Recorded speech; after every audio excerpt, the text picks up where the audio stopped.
The following is a conversation with George St-Pierre, considered by many to be the greatest fighter in the history of UFC and MMA, but even more than that, one of the greatest martial artists ever. Quick mention of our sponsors: Allform, ExpressVPN, Blinkist, Theragun, and The Information. Check them out in the description to support this podcast. As a side note, let me say that getting the chance to hang out with George, talk to him on the podcast, record a quick self-defense video that I'll release soon, all while both of us wearing suits, was one of the most memorable days of my life. In setting all this up, I talked to Joe Rogan, and originally we couldn't schedule a chat with him and George on the JRE, which allowed me to pretend for a brief time that George came down to Austin just to see me. Who the hell am I? In truth, him and Joe probably conspired to make me feel special, but that's the point. It's inspiring to see George and Joe, who are at the top of their field, treat others as equals, as human beings, no matter who they are, even silly Russians in a suit. Meeting George was an honor for me beyond words. This is the Lex Fridman podcast, and here's my conversation with my longtime martial arts hero and now my friend, Mr. George St-Pierre. In your fighting career, were you more motivated by the love of winning or the fear and hatred of losing? I like to win better than I hate to lose, because if it would not have been the case, I would never have fought in the first place, because I don't like to fight at all. But you talked about the anxiety, the fear that you experienced leading up to a fight. So to you, ultimately, the reason to go through that difficult process is because it feels damn good to have your hand raised? There is that. There's also the fact that martial art have been introduced when I was very young, and it's probably the best thing I can do in my life. Fighting, that's what I do best. Also, it provides me of freedom, of access of things that most of people do not have, but all that has a price and a lot of money. I made a lot of money, of course, with it. I was maybe predisposed with certain abilities. I met incredible mentors throughout my life. I worked really hard, and of course I had a lot of chances. The stars were all aligned, and in order to keep those advantages of freedom, money, and glory, and access of things that most people don't have, and have these dream life that I have, I had to sacrifice myself and fight in order to keep it. It's very hard to understand, because I also believe most fighters are not like me. A lot of guys, because I corner a lot of guys, and it seems to me that they love their job. They enjoyed to go fight in a cage. I love to train. I love the science of fighting, the sport, to be in good shape, the confidence that training in mixed martial art give me. However, I do not like the feeling of uncertainty, the stress that I have, not knowing if I will be badly injured or humiliated or winning the fight. It's, to me, unbearable, and that's what takes the most out of me. More than brain damage, more than anything, that's what takes the most out of me. But the thing you get from it is the freedom that you get because of the money, but because of the celebrity, because of everything that comes with it. So You can be the best version of yourself because of fighting. But at the same time, you've said that, quote, "I don't believe there's pleasure in life. I believe there's only a relief from pain. We have to suffer to be on top." So isn't there something to just the suffering in itself? Just doing really difficult shit just to get to the top? To explain that, and so people can relate to it, because not everybody's a fighter, I think the best example I can give is, let's say you haven't eaten for a long time and you're craving, right? So you're suffering. And then when it's time to eat, finally, you're about to eat your favorite dish. It's going to taste so much better. So that's why I believe there's always some sort of sacrifice before the pleasure. And the more sacrifice you do, like they say in fighting, the bigger the risk, bigger is the reward. And I feel that's how it is for me. Yeah, I feel that with I've started fasting a little bit in the past couple of years, and there's nothing as amazing as a delicious meal or anything. Actually, anything, any food, when you haven't eaten for several days, it's kind of incredible. And it's not incredible in this simple way of finally I get to eat. It's you get to truly experience the beauty of what it is to be alive. Like that little piece of food, you see all the flavors. You feel just the experience of it is ultimately of gratitude of how awesome it is to be alive. But when you eat many times a day and you're pigging out, and you don't get to experience that, and it's fascinating. It's really like fasting is one of the most accessible things for people, I think, to experience that kind of pairing of hardship to pleasure. I agree. And in my case, it changed my life on a good way. I cannot recommend it to people because everybody is different. But after to fight Michael Bisping, my last fight was against the champion in the heavier weight class that I used to compete at. So I thought that if I would gain weight, it would increase my performance. Yeah. And I struggle a lot to gain weight. I gain about 8 to 10 pounds. Normally, I walk around 185 pounds. And for that fight, I was walking around 195. However, I forced myself to eat like 6 times a day. I was on a very strict diet. And it didn't feel right to me because I feel like I was carrying, like a little bit like I was carrying a bag on my shoulder. Mm-hmm. And I think it was a bad idea for me because when I did the weigh-in, and I went on a scale at 185, I couldn't go back to my initial weight that was 195 that I worked so hard for several months to get there. So I was 190 pounds, but I couldn't get back. And the morning of the fight, I got sick. I had like we didn't know what it was in the beginning, because in order to find out what it was, I needed to do what they call a colonoscopy. They put a camera inside of you, mm-hmm. and to do that, they give you something that empty you. And I was trying to gain weight, not to lose weight. So I told myself I'm gonna wait after the fight, whatever it is, because it was pretty bad. It was blood, and I didn't know what I was. I was very concerned. I thought I had maybe cancer. I was freaking out. So I said, I'm gonna do that fight, and then after, right away, I'm gonna make a checkup.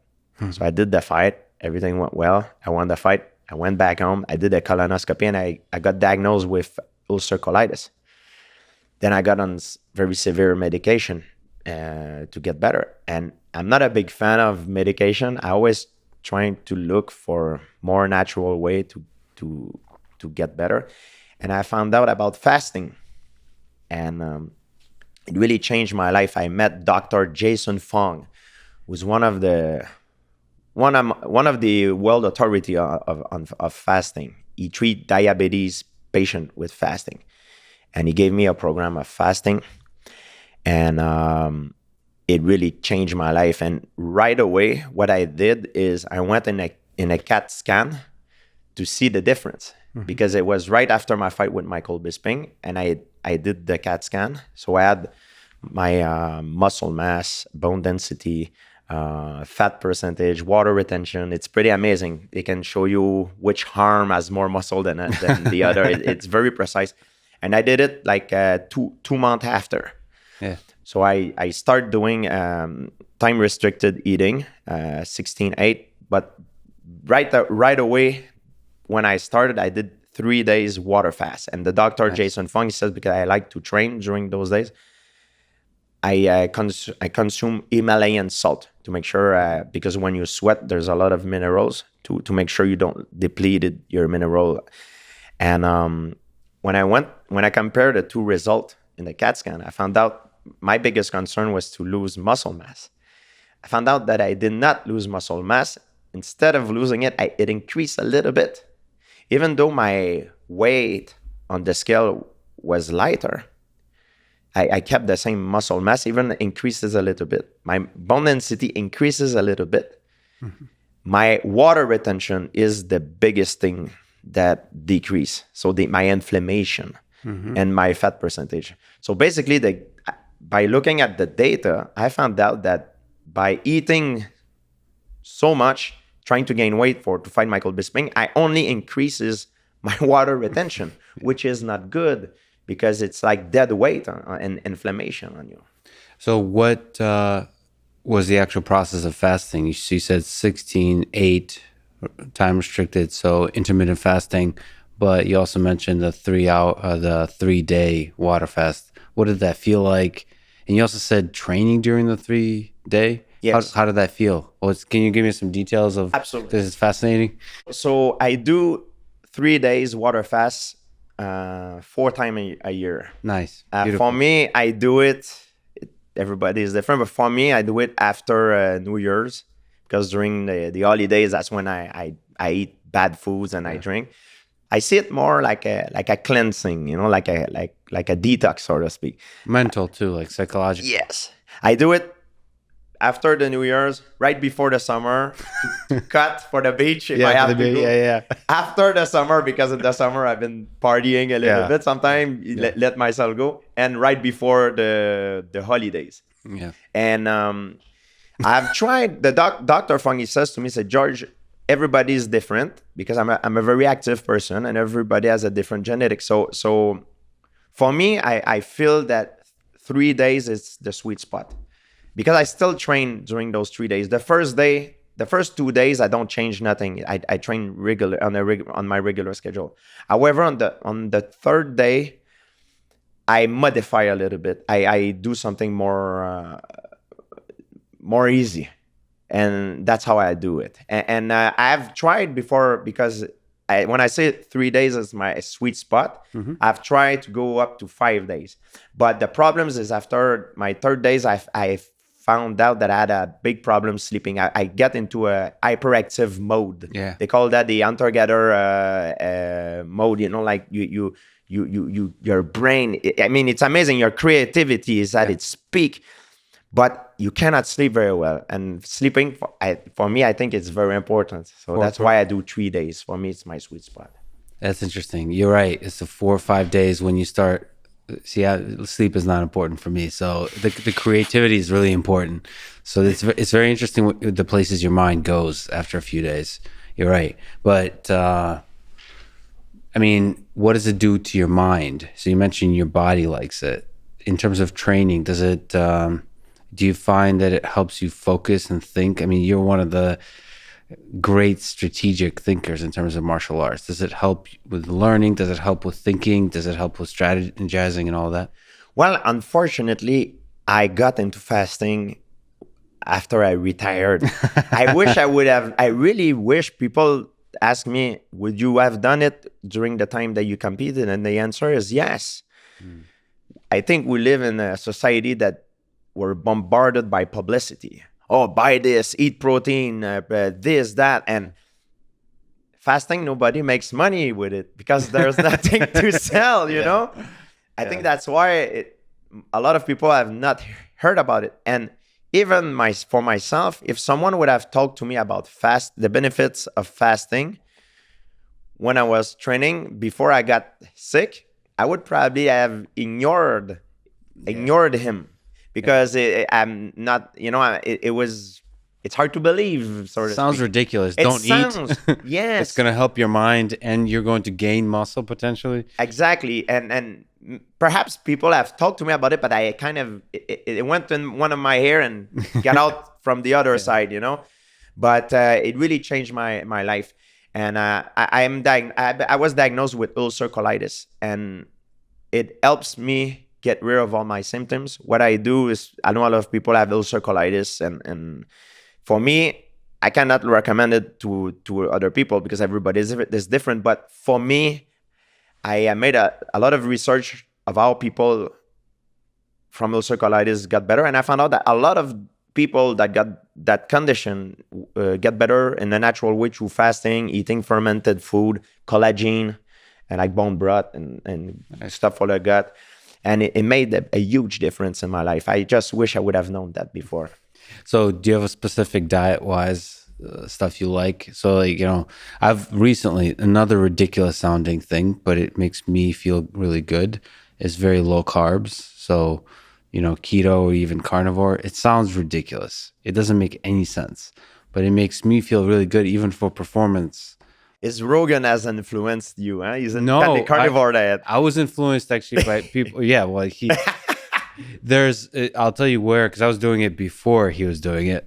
It was popular in the endurance athlete community, where it was fat adapted athletes. It was insane people who run 50 miles, 100 miles.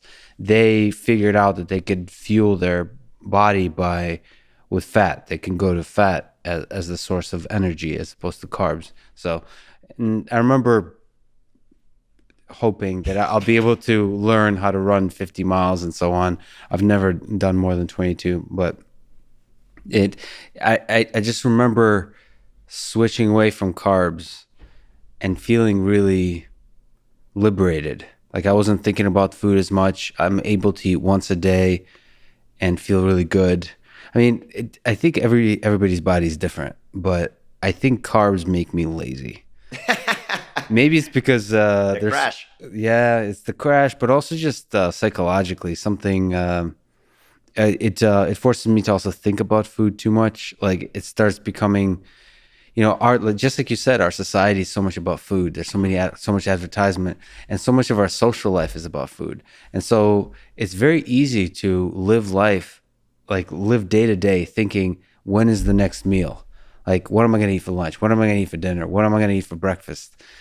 And if you're not careful, that's going to get in the way of you doing cool shit for like liberating yourself and thinking like, what am I actually passionate about in this life? Like creating and forgetting to eat, those kinds of things, and still being able to fuel your body. I don't know.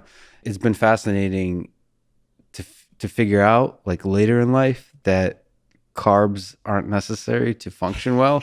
It makes me think like we don't know anything about nutrition. That's right. Personally, I don't think I could have a diet without carbs. I love chocolate too much.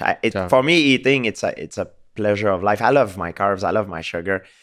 However, if you talk about diet, I don't have a specific diet. But recently, what I'm trying to do is the days that I do not work out, I only eat once.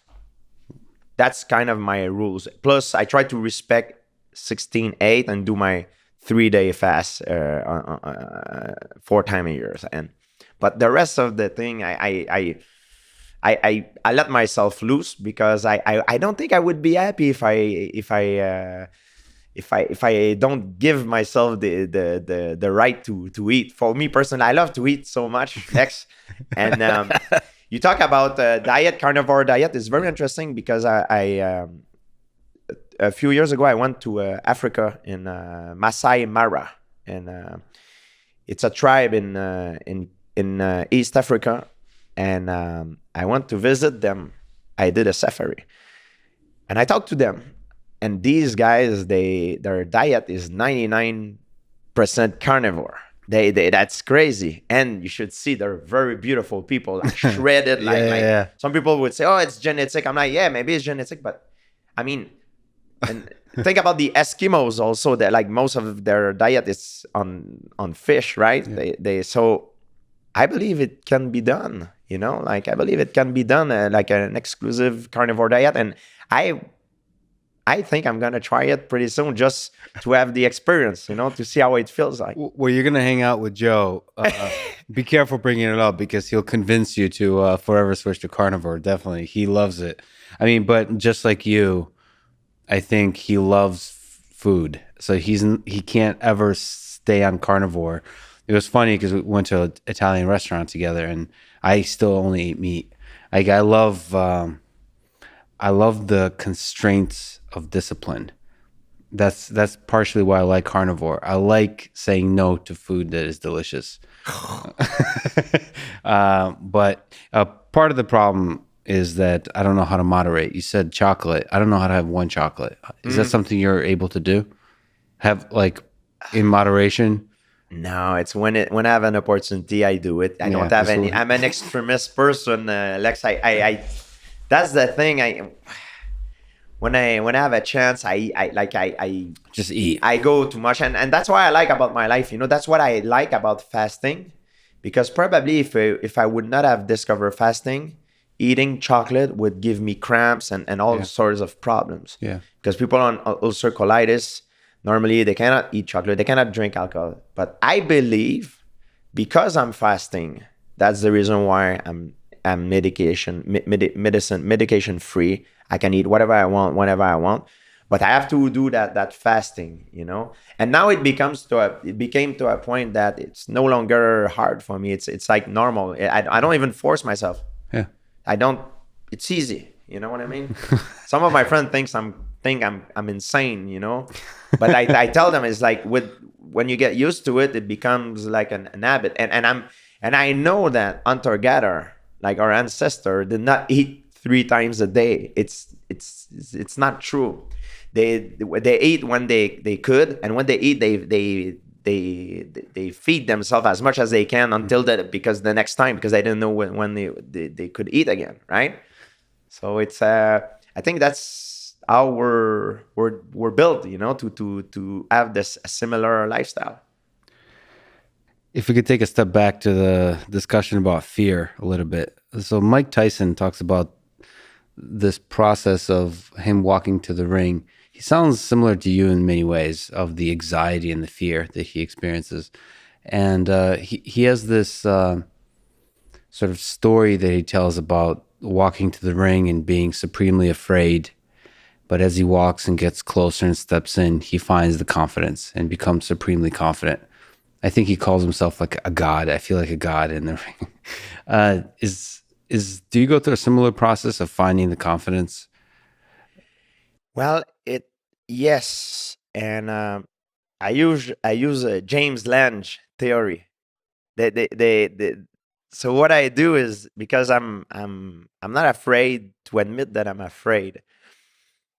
And in the beginning of my career, I asked myself, because I was very good in mixed martial art, but I really thought I wasn't made for this, because the idea of fighting didn't make me happy. It's something like I was forced to do in order to keep that lifestyle that I have and achieve my goal, perhaps one day to make enough money to retire, and that was my dream.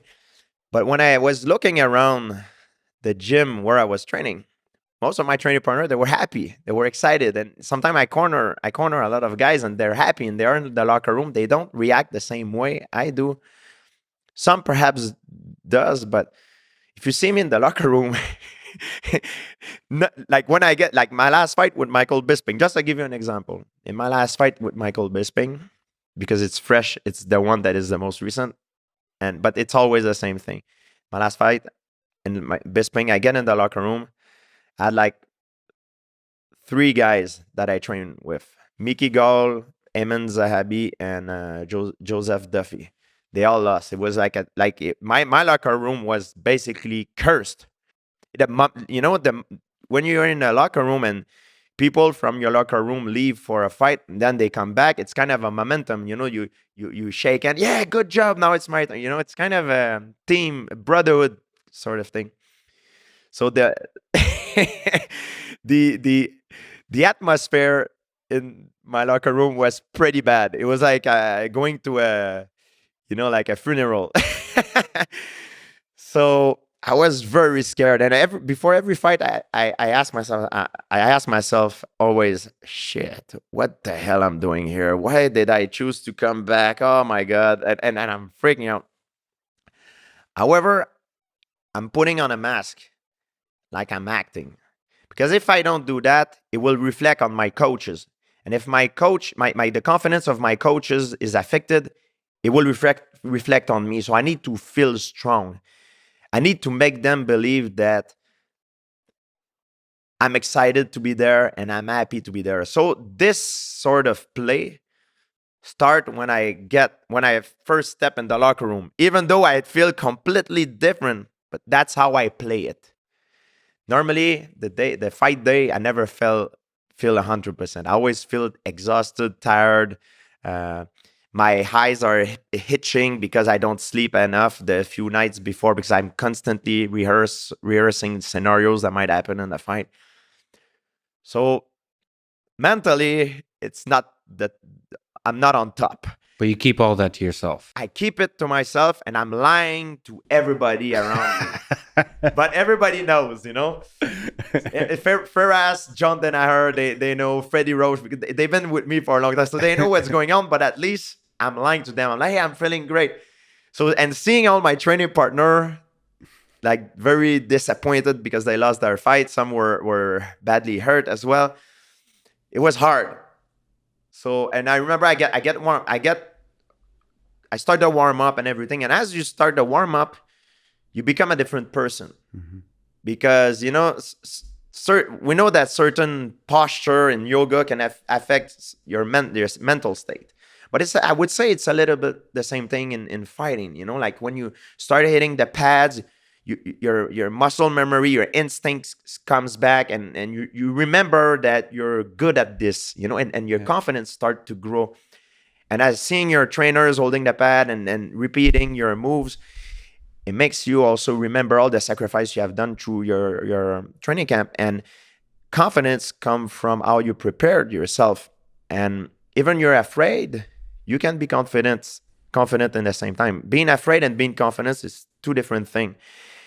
And before every fight, just right before I walk in, it's when I'm scared, I go in the bathroom and I look at myself in the mirror. I used to have a bandana and a gi, but now no more. I didn't have this for my last fight because of the new Reebok deal they had. But I did the same rehearsal that I always do. I look at myself in the mirror and I start to compliment myself. Like even if I don't believe it, I'm trying to believe it as I am. I'm finding all the reason why I'm gonna win the fight, and all my trainer knows that before every fight, when the guy from the UFC goes and step in my room and says, St-Pierre, you're up next, I always take a few minutes to do that same rehearsal. And I tell myself, I'm going to win this fight because I'm better. And I'm very cocky about myself. I'm telling all the reasons that why I'm going to win. I got a better team. I made more sacrifice, you know. I'm faster, I'm more powerful, way more athletic. My fighting IQ is better than him. I got a strategy on point that he's never gonna be able to keep up with, and this and that. And I was telling myself, hey, I'm gonna show these young kids how things should be done. You know, trying to boost myself. Yeah. Try to boost yourself, and you start to believing it. You become a different person. So when you walk out the bathroom, now rock and roll. Now I really believe it for real, you know, like I'm still scared, but I believe it for real. And that's the transformation that happened for me right there. And from there to the fight, it's until the fight is over, I call it cruise control. Because you don't have time to think in a fight. If you're trying to think, you're missing the opportunity. So that's how I see it for myself. So at that point, you stop thinking and you just go cruise control, autopilot. Trust yourself, you know. Trust yourself because you repeated all the scenarios, you know. So everything that you have done, it's inside your computer. Your computer, your brain is programmed to react accordingly to certain situations. And it's not the night of the fight that you'll tell yourself, oh, finally I'm gonna do this if you do this. No. If you have not practiced it before, you're screwed. The preparation, the repetition that makes it happen, you know? What about like the really difficult moments in a fight where you, are tested to your limits, essentially. Usually it's cardio related, exhaustion, right? Where you have to ask yourself that same question. It's like, why the hell am I doing this? Yes. Do you experience those, or are you able to ride through the autopilot? And if you do, like, what do you do in those moments? Never in a fight. When I'm in a fight, when it's the when the fight is on, I never change my mind. I go until the end. However, for example, my first fight with BJ Penn, I had a terrible first round, so I had to switch gear. That happened sometime, but it's part of my plan. I always have a plan B, plan A, plan B, plan C. You need to have that. If fighters goes into a fight thinking, "Oh, what I'm gonna do this," and they don't have a plan B, if this doesn't work, that's mean they're not well prepared. If you talk to me before every fight, I can, like, in 30 seconds, give you my whole strategy. You know, for BJ Penn, my first fight with BJ Penn was, oh, I'm gonna keep it standing up, keep the fight from the outside, because I'm faster than him. Then the fight with BJ Penn start. I found out that I was not faster than him, and I found out that his reaction time was better than mine. So I got beat up the first round, and I had a bloody nose and everything. So my plan B was, now I'm gonna wrestle him. I'm gonna wrestle him and make him tired and trying to put him down. And that's how I beat him, because I switched gear. You know, but if you can't do that, if you cannot find a way to become the perfect nemesis to your opponent, you might win a few fights, but you're gonna find you're gonna fight someone sooner or later that will give you a lot of trouble. So that's where the anxiety pays off. You're anticipating all the ways it goes wrong, so you develop the plan B and plan C. Hi, we talked a lot with like John Danaher, who you work with. It's interesting. I don't think I've heard him talk about plan B and plan C. He usually has a really clear plan A, an entire system of plan A. I don't think I've heard him. We had a good discussion about it in over some cheeseburgers, and he was kind of espousing the value of mastering escapes. So when you find yourself in bad situations, being exceptionally good at finding ways out of those bad situations, and that's a way of dominance.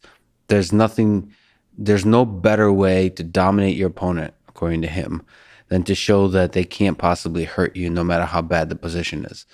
It's like as opposed to a physical dominance, it's a psychological dominance. It's very interesting, but I wonder if he has Plan B and Plan C in his mind too. In mixed martial arts, sometimes it's like in science. Sometimes you can make a mistake. Every human can make a mistakes. There's certain sport or a certain situation that if there's a mistake made, you're that's it exactly. Sometimes it's the case in MMA, but sometimes you're able to redeem yourself. And if you look the fight with BJ Penn one that I had, which was probably one of the most competitive fight, and it was the fight that I got the most damage, and I was messed up. It took me 3 days, like 2-3 days, to recuperate from that fight. I was really damaged. And my first fight versus my second fight, I made a lot of adjustment because I have learned from my first fight. And also I had a guy, one thing people don't know, like they talk about fighters having secret weapons. See, for me, my secret weapons was not like some is that they use like certain, like different things. For me, it was knowledge. I had a guy in Montreal, he was measuring frames. He's not a scientist, he's a friend of Ferras and I. And what he does, he watch fight and he measure frames. The way he does it is when you watch a fight and one of the guy throw a punch, he cut the picture by frame, the video by frame. Clap, clap, clap, clap. So he's able to see which fighter has better reaction time than others. And BJ Penn, he found out that BJ Penn, of all the UFC roster at the time when he was in his prime, he had probably the best reaction time of all. According to him, Lyoto Machida was the second one, but BJ Penn was the first one. So I knew that if I would try to go first, because I always been the fastest guy normally when I fight someone, but when I fought BJ Penn, I tried to go first, and he was always able to, like, I never was never able to touch him with my jab, and he came back with the counter punch. However, because of what he told me, I knew that BJ Penn has a very fast reaction time, but had a very poor reset time. To him, the way he described it to me is like your nervous system is like a muscle. BJ Penn was so fast, but he's like more like a sprinter. So what I did the second fight, when I fought BJ Penn, I made him flinch. Like I fake a lot. So I make him react and flinch. So all that reaction time that he used to flinch was not used properly to avoid my punches. So I load up his nervous system with a lot of information and fake and to make him flinch and pretending I was kicking and wrestling. So he got overwhelmed and he got tired very, very fast. So that's how I beat him. People sometimes they don't know really what's the strategy behind the thing. They only see the physical part. But when you fight someone, if I fight you, I look at you in the eyes. There's a lot of things that going on between you and I. I can look down here, bam, jab you in the face. The audience will not see these little details, but you will see it. And that's what it makes the magic during a fight. The relation that you have with your opponent, like the mental game, what you make him believe. Those little things, I use a lot of those. If you talk to a lot of my opponent, they'll tell you, like, I use a lot of these little things, like I look down at banner, I go up, or I'm pretending I want to attack you, so I'm make you flinch. But in reality, I'm just doing this because I want to rest, I want to recuperate, and I'm tired. How much is, people talk about that with poker, for example. How much is the value of this? So like some people argue that poker is more about the betting. It's just the money. It's just how much you bet and so on. So that would be more like the analogy there with fighting would be just strictly the physical movement of your body. And then a lot of people argue that there's a lot here in the way you look, in the little movements in the face. So do you think you're communicating with your opponent when you look at them?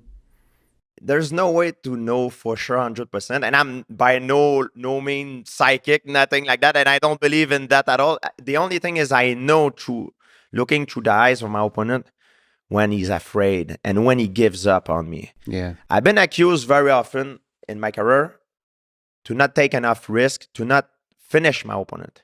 But the reason why I didn't finish my opponent is because I saw in his eyes that he gave up. He gave me the fight, and I'm winning the fight. So it's not up to me. It's not to me to make it, to try to sacrifice myself, trying to finish him. Perhaps if I do that, I will open up for him to capitalize on my mistake. It's up to him to make a risk. So people sometimes they don't understand that it's the art of fighting, my friend. Like if I'm winning the fight, like in hockey, in ice hockey, if you're winning the game and it's the third period, it's at the end of the third period, you're not going to take out your goaltender trying to score another goal, because winning 5-3 or 5-4 is the same thing. Same thing in MMA. We make a living out of this. And sometimes it's, as bad as it can be, you want to save yourself for another day. You want to minimize the damage. But if he knows he's losing the fight, it's up to him to take the risk. It's not up to me. So I'm a good counter fighter. I use a lot of my attack or counter strike or reactive takedown or proactive takedown. That's my specialty. So I'm not gonna. I have no desire to sacrifice myself trying to finish my opponent if he want to. If perhaps I might give him the opportunity to capitalize on me. It's not smart to do that. And very often when I fight someone, I can read him. I see the fear in his eyes. Now I'm like, I got you now. He's very desperate. Doesn't mean I have to put my guard down, because he's gonna be desperate. But I know I'm beating you. And I know I'm beating you. I'm just going to do what I need. If I have a chance, of course, I'll knock him out. But I'm not going to try to sacrifice myself to knock you out. And if you do that, maybe one day you'll make a mistake and you'll get dropped, and you'll tell yourself, like, shoot, I just got brain damage. Maybe I'm never going to come back the same. Maybe, I ruined my career. Or, it's a very serious game that we're playing. It's very dangerous. In the face of that Risk. I mean, Mike Tyson talked about, when the opponent looks away, he knows he's got him, right? That he's broken. For a person like me who has trouble making eye contact with people, there's truth to that. I mean, there's truth to that. That there's an animal nature to us looking away. I mean, you could see that the way the body language, the way the eyes move between two animals going at it in the wild when like two lions fight or two whatever fight.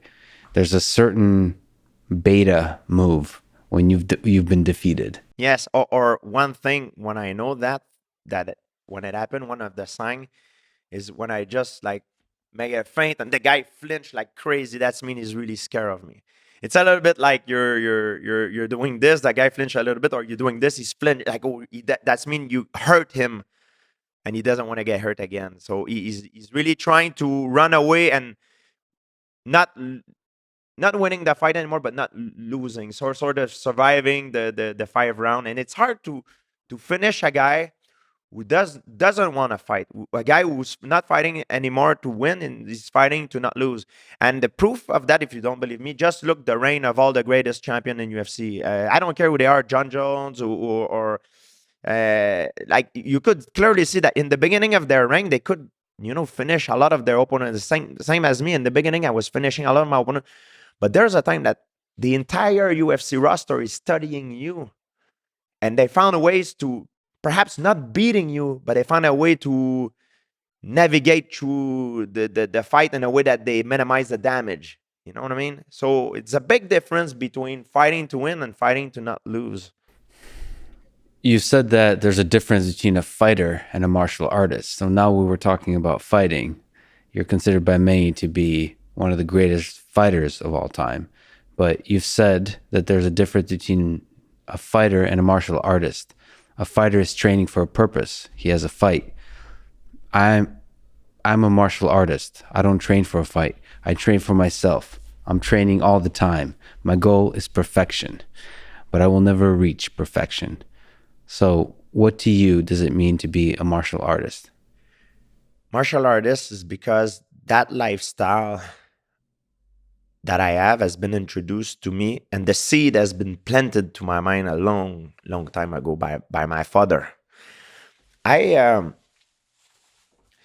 I do not train because I have a fight. I will always train. Even now, it kind of amused me that to see that a lot of people, because I'm still training, because I love the science of fighting. I do not like to fight, but I love the science of it. And I will always do it as long as I can do it.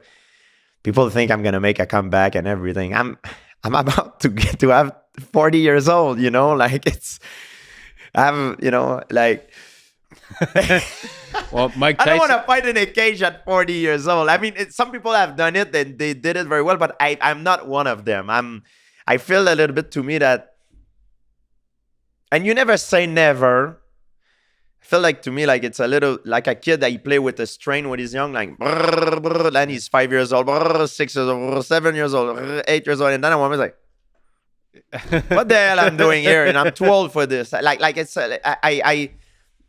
I've done it, and I got out of it on top, and I'm healthy, which is the most important thing right now. I'm touching wood, and I'm wealthy. I beat the game, you know what I mean? In a way, like I that's not to be cocky, but I did it, and I wish more fighters could do the same thing. I wish, but it's unfortunate because a lot of them, they stay there and hang out for too long, and they get badly hurt. They get beaten and broken, and they finish broke as well because the lifestyle you have when you're a pro athlete, it's crazy, it's unbelievable. However, everything that goes up in life goes down, and you need to plan your future, So for me, what if some guys have the same mentality as me and they're watching us right now, I would say, if you do it because you're just good at it, you like the money, the advantage, the freedom that it gives you, but you don't necessarily like to fight, when you're done, you finish on top, go cash out and get out of here. Walk away. That's really hard to do. However, Lex, it's not everybody that does it for that reason. Some people generally love to fight, love to compete. So they do it because they love it, or they do it because of the money. But if you don't love it, if you don't like to fight because it's very stressful and you don't enjoy, you enjoy the training perhaps, but you don't like to fight, you do it because it's part of what you need to do in order to keep that lifestyle. Yeah. And like you don't need the money. It's like, get out of here, man. If you're in your prime, get out of here, because if you don't, you'll hurt your own legacy. You'll damage your health. It's very sad, and it's a sad business. You know what I mean? It's like a lot of one of the place where is one of the most happiest place for me to go, and the saddest place for me to go. It's in the gym. It's in TriStar in Montreal, because it's one of the happiest place for me to go because I can go train and do what I love to do. But it's also a very sad place for me because after, when I'm about to leave, there's always a bunch of young kid that comes, or guys that are around 30, 33 years old, and they come to me and say, "Hey, George, you have some advice for me?" And I look at them, and if they're my friend, they're a real close friend of mine, I'll tell them the truth in their face. And I've done it many times, and it was not well received. But if they're not my friend, I have to, it's always an advice about fighting, and I answer their question. It's my pleasure. But the truth, if they want me to tell the truth, the big majority of them, I would tell them, I said, listen, man, you're in maybe on a losing streak of 3 fights. You're 30, 33 years old.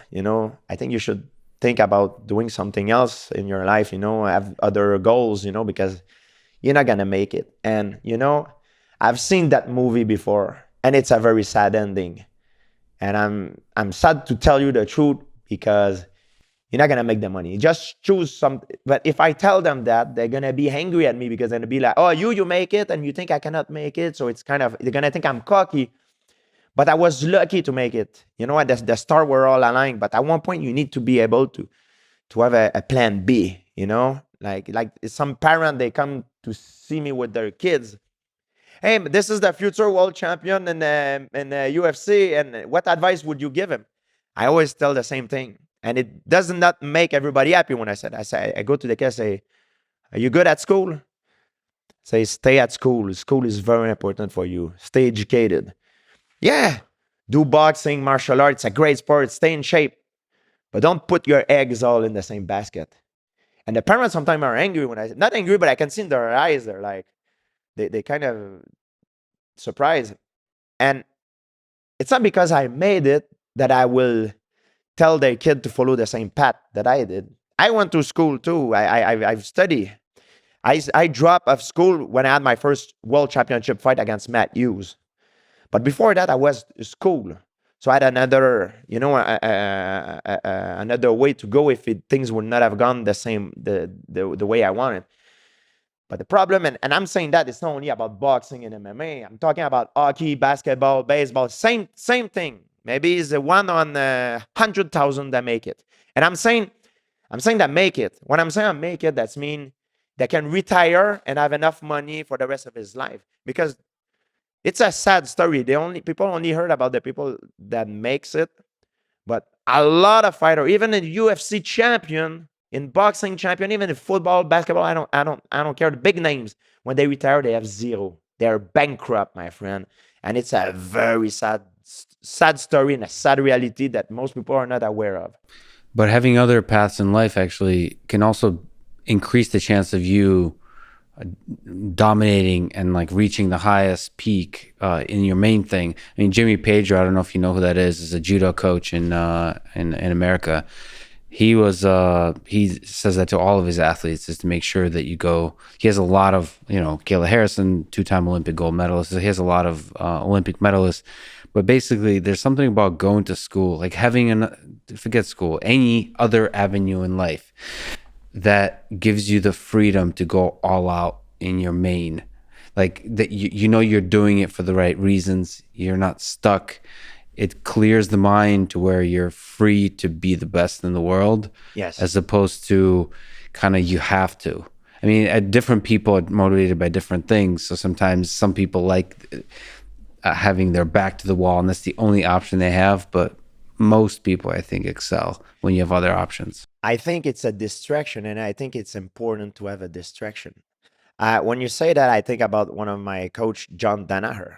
He put his academic background experience into jiu-jitsu, and that, for me, that's why he's the best teacher I ever had. He's incredible. He started teaching me when I even couldn't speak much English at the time, and I was able to communicate and understand. That's how good he is. But I truly believe that most of athletes, especially in sport like mixed martial art, train way too much. If I could go back and talk to a young George, I would tell him, say, you do way too much volume. You train way too hard. Train smarter. It's more important. And I think sometimes we underestimate the benefit of recuperation, because I think we assimilate the information that we learn during a training when we recuperate, and not during the training itself. And this whole mentality of harder, heavier, like it's good for someone who's lazy. But if you're an elite athlete, most of the time, like you're not always, but most of the time, it's because you're not lazy.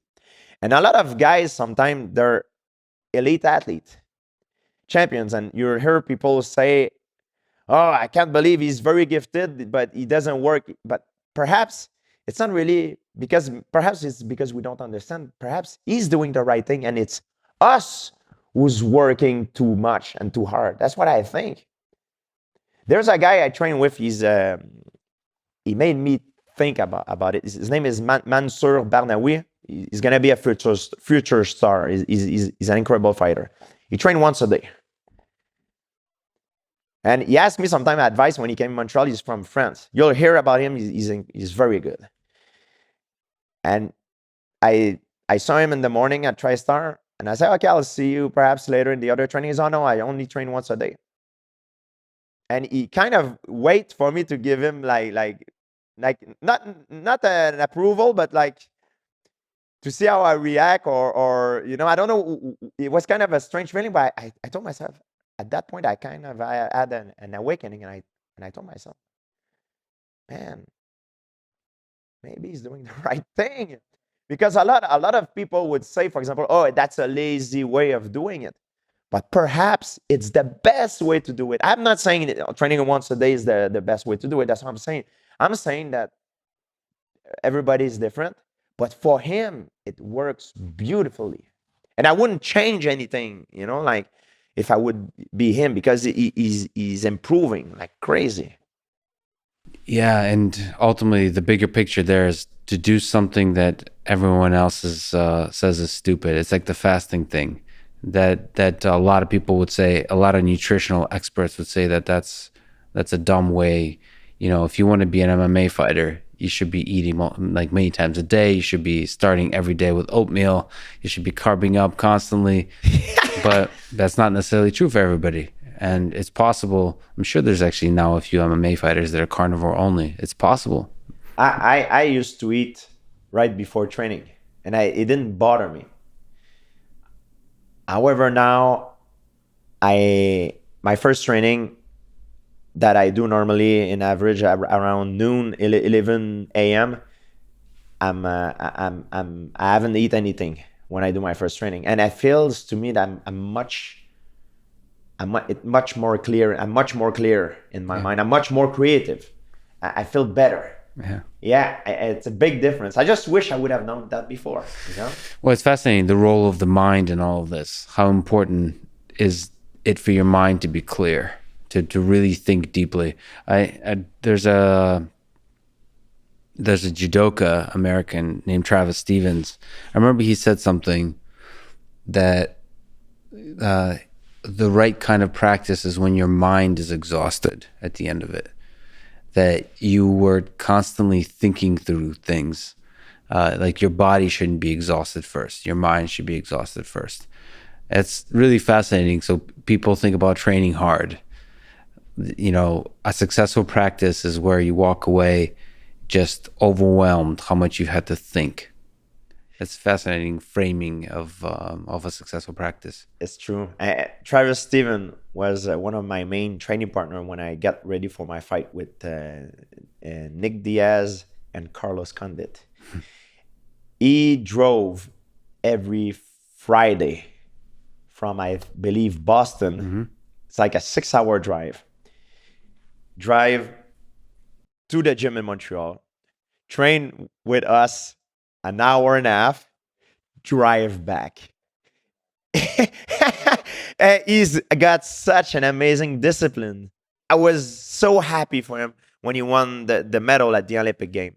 Man, what a well-deserved, accomplishment. It's unbelievable. It paid off. I was so happy for him.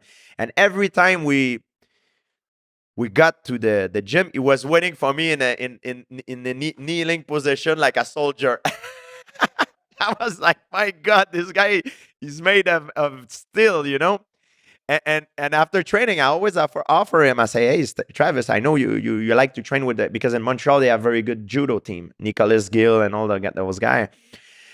And I say, if you want to stay, I'll get you the hotel. Like anything you want. It's like, no, I gotta go back. I have another training later. I'm like, not only that he trained with us, he had to go back because he had another training. I'm like, this is insane. And he's gone through a huge number of injuries. So he's also an innovator because, I mean, it's difficult to say, but for American judo, there's not many high-level judoka. So if you want to be fight with the best in the world, you have to be alone. It's a lonely journey, actually. It's kind of sad. It's much easier to be in Japan where everybody's a killer. When you're alone at it, it's a difficult journey. And, it's funny we talked about kind of there's some sports where a mistake is that's it. You can't recover from a mistake. I think judo oftentimes is one of those sports. And added on top of that is the Olympics, only every 4 years. And Travis's story, he's the reason when I saw him in 2008, is I started martial arts. I switched from like wrestling and street fighting to doing jiu-jitsu and judo. And I just saw so much guts. And in 2000, I might be messing up the years here, but in the next Olympics, he fought and he lost on just the referee call. Yeah. And he went to war and he just so much guts and just everything on the line, and to lose and then to still persevere through all their injuries, through all of that, through incredibly difficult training sessions, to go another 4 years and then compete and then win a medal. I mean, that guy is just and like he clearly could have been very successful. He's also an incredible jiu-jitsu competitor, so he could have switched to that, but he's stuck. In a lot of sport, when you're an elite, like for example in Canada, ice hockey is the number one sport in the country. Kids, when they're an elite, when they're young, they get chosen, and they're kind of already known as a superstar. The school where they go and the program they follow. Like I'm sure it's the same thing in US and basketball, baseball, perhaps American football, because they already chosen. So they grow up with that etiquette, that superstar stardom, so to speak, and it's already sort of glamorous, However, in MMA, there's no MMA, judo, wrestling, like in America, because it's not our national sport. It's not like, even when I first started, it was not really well received by the media. There's no glamour into it. Now, I don't know. It seems like it's another era now. And I feel sometimes that some people do it for the wrong reason. Some people do it because of the glamour, because of the money. But even if you're an elite and very good, the glamour and the money won't come in the beginning. It's a very long grind before it start to come in, and you need to make those sacrifices. And it's a journey where you will be tested, you will be hurt repetitively, and you're gonna have to reach the down deep and come back up. And then once you finally think you made it, you're gonna go back in the down deep again. It's a very exhausting and discouraging adventure sometimes. But if you hold on to your dream and you believe in it, and you have the stars are aligned, you're gonna make it. That's why it's only a few people that make it, and that's why I feel sometimes a lot of people in the new generation do it for the wrong reason. In my generation, because of sport, at first there were no rules. Mm-hmm. I felt it was more pure. The people that did it was really because of the passion. We didn't seek money, fame. We did it because we wanted to be. I did it because I wanted to be the man. I like to have the confidence that when I walk somewhere, I have the confidence that it's an illusion because nobody is faster than a bullet. Yes. But I wanted to achieve it for myself, which today now, because I don't know if it's social media and all that, the world has changed. The glamour, I feel it's a different thing right now. Yeah, if you get in it for the glamour or the money, you may not have the right amount of fuel to persevere through all the ups and downs. Yeah, for sure. When you talk about motivation of money and glamour, a guy comes to mind, and I don't know how many wrestlers you know, but in Russia, there's a guy named Buvasier Satiev. The Satiev brothers, one of the greatest freestyle wrestlers of all time. But he also has, it's funny, he doesn't have many interviews. One of my goals is to go out and talk to him in Russian, do an interview with him, because he's exceptionally poetic and a deep thinker. He's the kind of martial artist that you are, in the way that it's not just about the different battles you've been through or whatever. It's about the philosophy behind the way he approaches life. And he has spoken quite a bit about that the glamour, the fame, the money are all things that get in the way of the purity of the experience, the art. That the way to achieve greatness is to just lose yourself in the art of the actual combat. In his case, it's wrestling. And then kind of not to worry and actively make sure that you block out anybody who, feeds you the narrative where you're supposed to be this famous person and all those kinds of things, that he basically says, let others write your story. Make sure that you just focus on the art. And another person from that side of the world is, of course, Khabib. So he represents that side of the world. And we were talking about walking away and most people not being able to walk away at the top, as you have, but also now Khabib has, it looks like, incredibly so. So, I mean, maybe you can comment about what your thoughts are about Khabib Nurmagomedov being able to just walk away. We talk about the GOAT very often. Khabib is, he's in the argument because he has the most dominant career of all martial art guy. Some guys can be named the GOAT for different reasons, but Khabib, for that reason, and he's undefeated. I don't even know if he lost a round. He might have lost a round, but he dominate all his opponent. It was ridiculous, and such an incredible career that he had.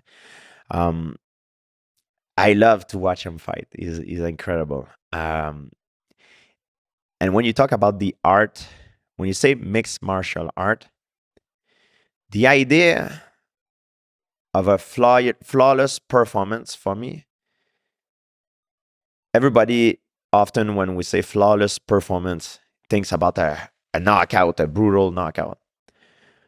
But for me, it's to be able to showcase beautiful technique, like a beautiful takedown, beautiful submission, like something beautiful that, when you look at, for example, Wayne Gretzky or Michael Jordan or like Stephen Curry, or even if you don't know nothing about basketball and you watch Michael Jordan, you'll be like, wow, that's beautiful what you just did. Like, we talk about fighting and trying to say the word beautiful in fighting for certain people, it could sound kind of crazy, you know, but I'm talking about the technique, a beautiful technique. You know, for me, that's the goal. You know, when I was fighting, it's not only to have a brutal knockout, because some people are more gifted than others, and I'm saying gifted. Some people are better than others in certain phase of fighting. But for me, it was that. It was to showcase, to win, of course, but to showcase some beautiful technique that you can watch it and be like, wow, that was incredible. The timing, he did it. And when I think about Khabib Nurmagomedov, I see all the detail that of his work, especially when he's got his opponent against the fence. That's his area of expertise, where to me, he's the best that ever did it in terms of that fighting style, that particular expertise that he has. It's just incredible. The flawless execution of that particular set of techniques. Yeah, and Conor McGregor had the accuracy. The Spider, Anderson Silva, was I would say the most flamboyant of all. You know, like he was moving like the Matrix. John Jones was incredible in terms of creativity, spinning elbows and that, and he faced incredible adversity. Demetrius Johnson was so complete. You could bring, like, he was slamming a guy to an armbar. It was just unbelievable. Like he was like the complete fighter. BJ Penn was like so flexible. He did stuff with his body that like nobody could do. The dexterity of his hips was just unbelievable. Dominic Cruz, to me, was incredible. His footwork, his distance control. So when you talk about like the GOAT, Royce Gracie, another one, he did things that I think for me is not number one, because I gotta, and sorry to interrupt, the Royce is a fascinating one. I'd love to hear what you think about him, but many people most people consider you to be the number one greatest mixed martial arts fighter ever. So it's fascinating to remove you from that list and continue this discussion and asking, like, who do you think is the greatest fighter ever? You listed some amazing ones. Royce, you somehow skipped Fedor. As a Russian, I'm very offended. No, I was going to. There's so many. Fedor is one as well. Fedor, I think, in his prime was like, when you talk about a name, for example, like we talk about him when he was in his prime. Like when I talk, for example, about Anderson Silva, I'm not talking about the Anderson Silva who fought his last fight against Uriah Hall. I'm talking about the Anderson Silva who knocked out Victor Belfort. Yes. BJ Penn, same thing. The problem is when fighters hang on for too long in the sport. That's what happened. They kind of make people forget how good they were. And it's very sad. We talk about Fedor, and just think about Stipe Miocic. Miocic is probably the greatest heavyweight of all time. With Fedor, I would really wonder who would have won this fight. The both guys in their prime. I tend to lean towards Fedor because my heart was with Fedor, but he could have gone the other way. But just because Miocic lose his last fight, now everybody's like, oh yeah, they forgot about him. It's crazy, man. It's one fight. You zig when you should zag. Boom. That's the reality of mixed martial art. Well, that's why the thing is, the mixed martial arts isn't just the performance, the strictly who won and who lost. It's also the stories we tell ourselves. And so, I mean, there's beautiful stories being weaved, and that also is part of who is the greatest of all time. Is what were the battles? What had to be overcome? What was the flavor of the flawless performances? You know, all of that plays into it. And you're right, being able to walk away at the top is also part of that. A lot of people ask me about Khabib, and that fight, I want it to happen. Khabib wanted to happen, but UFC did not want to happen. Between you and Khabib. Yes. And we tried to make it like about 3 years ago when I retired. It was after 2 years ago. And it never came to fruition. The UFC were clear. They said they have other plan for Khabib. And it makes sense for the business standpoint because they want to keep the ball rolling. Now Khabib retired, and like everybody else, after Justin Gaethje, I was doing the commentator in French. for the UFC. And I had Butterfly. I thought he was going to call me out. And if there's one guy that I would have said yes, it would be him, because for a fighter, the most exciting things to do, it's often the scariest one. And Khabib was worth He's the scariest matchup for you? Yes, but he was worth the risk, because nobody have ever been able to solve them. How would you solve the Khabib Nurmagomedov puzzle? Well, Khabib is very good against the fence. I would have to establish a game plan and everything, but I think what I would need it to do is take the center of the octagon right away. Use a lot of feint and fate. Keep the fight all the way out or all the way in. And when I say all the way in is when you close the gap, use my proactive and reactive takedown and perhaps my superior explosivity to put him down. I like to use those proactive and reactive takedown because for me, I feel it's more economical. Khabib is a much better chain wrestler than me. Chain wrestler is when you get the guys to the fence, it's pure wrestling. What makes my takedown very efficient? It's my karate. It's not my wrestling. I'm very good at timing my opponent and getting in with my explosivity. So if you watch at my takedown, it does not demand a lot of work. When I use I call it proactive takedown. When he's coming to punch me and I react. So proactive is when I'm faking it. So I instigate the takedown by a fake, then I take him down. And reactive is when I'm baiting him to throw something, then I'm a counter. Yeah. Yes, but all my takedowns in the center of the octagon. Yes, my takedowns are more in the center of the octagon. Like for example, another guy that does it well is Gleason Tebow, that did it well in his best days. Khabib has more a style of chain wrestling, I would say, like Kamaru Usman, so to speak, kind of guy. It's a different style. You cannot compare both styles. And that's the kind of takedown I'm good. And if I would have fight Khabib, that's one of the strategies I would have adopted. I would not have been afraid because everybody that I fought, I was able to put them down. And I have the pedigree to prove it in my fight resume. So you would have perhaps see him on his back, and I would have perhaps be on my back as well. So it would have been a very interesting fight. And how hard do you think he is to take down? I mean, a lot of people speak about his wrestling being just... It has nothing to do with the wrestling because... It has to do with the karate. If I got the timing and I got my both hand around his knees, he's going down. Everybody goes down, Yes, he goes down. And I had a lot of... that's what I would have adopted. I would not have been afraid of his wrestling. I would have been the instigator. I would have forced the fight forward.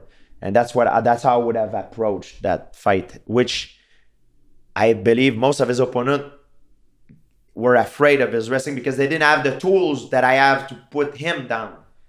I would not have forced the wrestling. I would have, in the clinch, I would have tried to disengage. I have many ways to disengage the clinch. I would have wanted to force the fight in a fighting distance, like in a shoot box distance, not in a wrestling distance. Is it possible this fight still happens? You're young, look great in the suit. Well, there's a lot of problems now. And the thing is, now I made peace with it.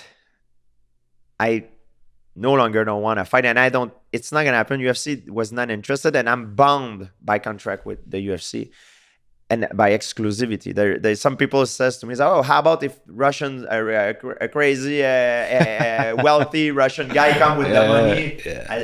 I said, I'm going to be in court with UFC, and also I'm older now, and when I go home, man, I'm like, I don't want to do this. Like but you were always like this. No, but I don't want to do this. But like, for example, I was training with Freddie Roach a few days ago, and I'm hitting pads, Pa, pa, pa, pa. And Freddie's looking at me, and he's like, "Hey, you have the hitch back." I'm like, "Yeah." If Dana White would walk in the room in the gym at that precise moment with a UFC contract, I would sign it in the blink of an eye. But then after I go home, I'm like, hell no! I don't want to fight. My belly is full. I'm healthy. I'm wealthy. Why would I want to fight for? I made peace with it. But the minute I go back in the gym, because I still get it inside me, when I train with the young guys, I still get it. And a lot of guys think, hey, tell me the truth. You're preparing a comeback, because I still get it. I'm a little bit older, but I got more knowledge. I can compensate. I become a different animal because it changed you. But then after you go home and you're like, man, no way I'm doing this. It's very hard to explain. You need to be a fighter to understand that. It's very, very hard to explain. Well, from your perspective, I think Khabib is one of the few fascinating scientific puzzles yet to be solved. So from that aspect, as a martial artist, it's just a fascinating journey to try to solve that puzzle. There's a thing too, like we say, oh, who's the best fighter? People, Lex, they don't like. I realized that later in my life, and I'm sure a lot of young guy will say, oh, St-Pierre, don't speak for me, but I'm telling you right now, what I'm about to say, you will realize it later. When I was young, I think you can proclaim yourself the badass man on the planet, like nobody can beat you at. It's an illusion, man. That's the sad thing about, for example, DC. Daniel Cormier is probably one of the greatest, if not the greatest heavyweight of all time. You said Miocic, but like, it's almost because of that little matchup with John Jones, it's difficult for people to conceive of him as the greatest of all time. It's all about matchup. It's all about timing. And also you make a fight. You make both guys fight 10 times. The result might be different. Like every time, I mean, maybe he's going to win 8 out of 10. But that night he's gonna lose. Why? Because we don't know the universe made it like that. Maybe he got sick. Maybe he had the emotional issues. He didn't sleep well, and he makes him lose focus, and he got caught. We don't know. But it's that's the thing with people ask me, would you have done it with Khabib? What would happen? I don't know. Maybe out of 10 times, I don't know. Maybe as a fighter, I hope I would have won more than him. But he thinks the opposite. There's only one way to find out. But that night, if there's a fight, the guy that's gonna win doesn't mean he's the best fighter. That's mean he's the one that fought the best the night of the fight. Same thing in basketball or hockey. The team that wins the game, it's not necessarily the best team. It's the team that play the best the night of the game. And fighting is no different. So being the baddest man on the planet, it's an illusion. I mean, that's the tragic thing about it is on any one night, anything can happen, and that tells a story for all of human history. It's sad. It's sad to think about, but that's what makes it beautiful. That there's so much at stake, like entire lives, all the dreams you've had growing up, all the hard work, all of it is decided in a single night, even though that means nothing in terms of who's actually better. It's, I mean, that's the beauty. That's why people love the Olympics, especially because it happens so rarely, and dreams are broken, or like triumph is achieved by the unlikely hero, all like right there. I mean, that's why we love it, right? That's why that's why we love it. If we would know always the result before, it would be boring. That's why we do it, You watch the odds, like sometimes I like to watch the odds before a fight, because there's things, I believe in causality. I believe in everybody believe different things, but I believe everything is because there's a cause to everything. That's personally what I believe. I don't believe that I have like free will. I think I have the illusion of free will, but I believe there's a cause for everything. And if I'm doing something because of a cause, by definition, there's no free will in a way. If there's a cause, by definition, there's not. How's that make you feel, by the way? Like the idea that if we just look outside of even just human psychology and fighting and so on, if we look at like physics, if everything is predetermined, if all of these little molecules interacting, it's all already, like your story is already written. I mean, it depends. It's written, but I would need to know all the data, and it's impossible, right? Like it's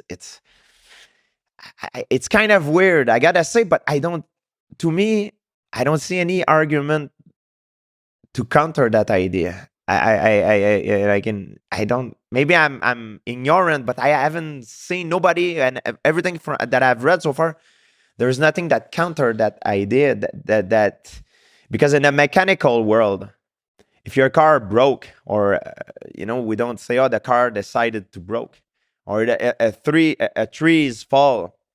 There's reason why the tree is falling. We don't say the trees decide to fall, right? So because us human being, I think it's our ego. We decide, and I'm no different than anybody. When I make a decision, I decided to do this. I choose to do this. But I'm aware that there is causes that make me do certain things. And by definition, I think if there is a cause, there is no free will. By definition, right? Yes, but the thing is, just like you said, we understand so little about human intelligence, the human mind, and especially consciousness, that this giant mystery, this darkness that we don't understand, how it feels like to be something, to be a conscious being, that because of that, we're not able to really even reason about free will or not. Because there might be some magic that comes from consciousness. The consciousness might be the thing that makes us different from a car that breaks down. There might be something totally fascinating, totally undiscovered yet, that will make us realize that free will is actually real and is somehow fundamental to the human experience. So it's sometimes, I think, we forget when we talk about free will and physics and it all seeming to be predetermined, we forget how little we actually understand about the world. And I think in that mystery, there could be totally new ideas that are yet to be discovered and will make us realize that it's not just an illusion. It is something that is like at the core of how the universe works. Some people believe that consciousness is a fundamental property of the universe. Like it's one of the forces of physics. Like consciousness permeates everything. It's in everything. Like this table is conscious, but it's not as conscious as us. And we're this little peak of consciousness. And if that's true, and if we get to understand that, maybe there's an extra bonus we get in terms of free will once you become one of those entities that are super conscious. So I tend to be sort of humbled by the mystery of it. Do you believe one day with the technology that keep improving, we will make robot that will be able to be somehow conscious? Absolutely. That's been my dream. I hope to do just that. First of all, I believe that all people are capable and want to be good to each other. And I think love is a really powerful thing that connects us and can create better and better worlds. Sort of like create better and better societies that improve both the technology, the quality of life, and just the basics of human experience. And I think creating AI systems that are conscious, that are human-like, can enable us to be better to each other. Like they can, it's almost like adding more and more kindness to the world through the systems we interact with will inspire us to be better and better to each other. In terms of them being conscious, I think that is an absolute requirement that entities we interact with communicate some element of consciousness to us. Like that's how we connect to each other. The reason you and I connect is that we believe that each of us are conscious. And to me, what consciousness means is the ability to hurt, ability to suffer, to struggle in this world. Because just like you said,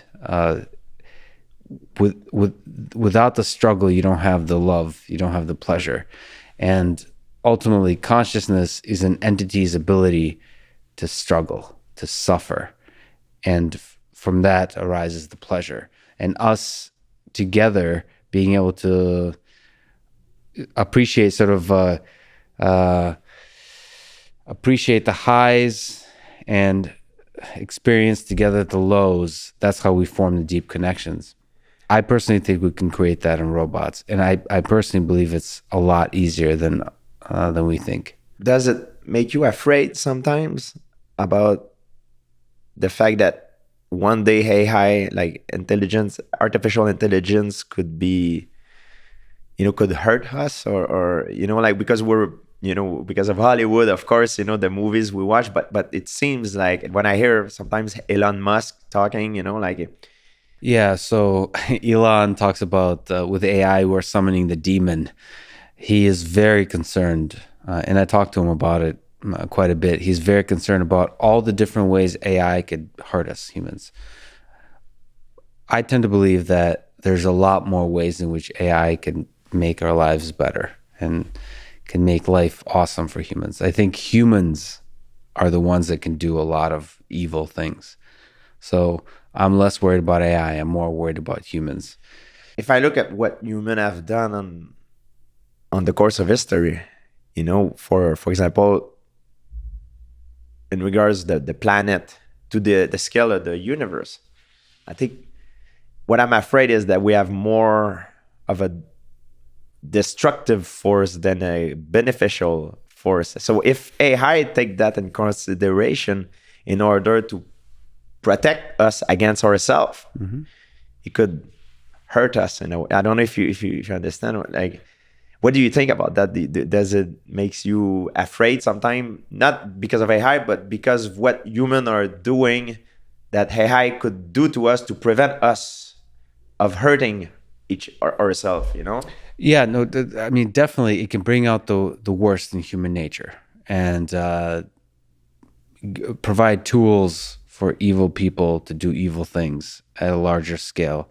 But I just think it depends what you think human beings are. I tend to believe that as we get more intelligent, we start to see the value, the evolutionary value, and the value in terms of happiness of being good to each other.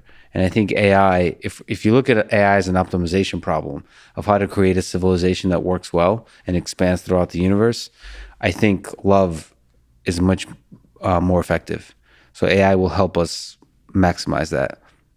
I think there's going to be always spikes throughout, as it has been through human history, where charismatic leaders will do evil onto the world in the name of good. You have the Stalin and the Hitlers and all of that. But ultimately, over time, I think technology will give the good people power and the evil people less power. Now, there's a lot of ways that won't be the case. There's a lot of ways for it to go wrong, and Elon talks about them. But I honestly think in terms of intelligent AI, that's going to bring more love to the world. The thing I'm concerned about is dumb AI. So there's been a lot of discussion between China and the United States recently on autonomous weapons system. This is something they're afraid to talk about. But there's now a race where the United States has officially said that they're not against adding AI to its weapon systems. So now the U.S. military is adding automation, adding intelligence to its drones, to its anything that can create damage. And so, of course, and they did this so in response to China doing that. So you can imagine this is Terminator. You think about Terminator as intelligent systems, they're not. They're pretty dumb. The point is they're efficient at doing what they do. And in the space of war, efficient at doing what you do means killing. So that I'm really afraid of. But those are dumb AI. Those aren't your loving, deep, fulfilling relationships. That's like efficiently being able to fly, to plan the trajectory of dropping bombs, of missiles, of how to do counterattacks, of how to maximize the destruction of a particular facility instead of individuals. And then that can just escalate. And as opposed to the Cold War with the Soviet Union, this could be a hot war. And then the consequences, once you allow, it's kind of terrifying. Yeah. Because currently the drones are operated by humans. So, you have, say, you have information about, intelligence gives you information about a particular terrorist located in this area. And then you use drones to maybe, the automation there is to help you figure out what is the best trajectory to strike at that location. So you still have a human that pulls the trigger at the end, dropping the bomb. Now, automation and AI in autonomous weapons systems might be where you say, there's a bad guy over here. You figure out how to get rid of the bad guy. Okay. So then, of course, the systems will be very good at finding the right trajectory and so on. But there's bugs that can happen, unexpected bugs, that the system might figure out that there is this bad guy might actually be in these other 5 locations.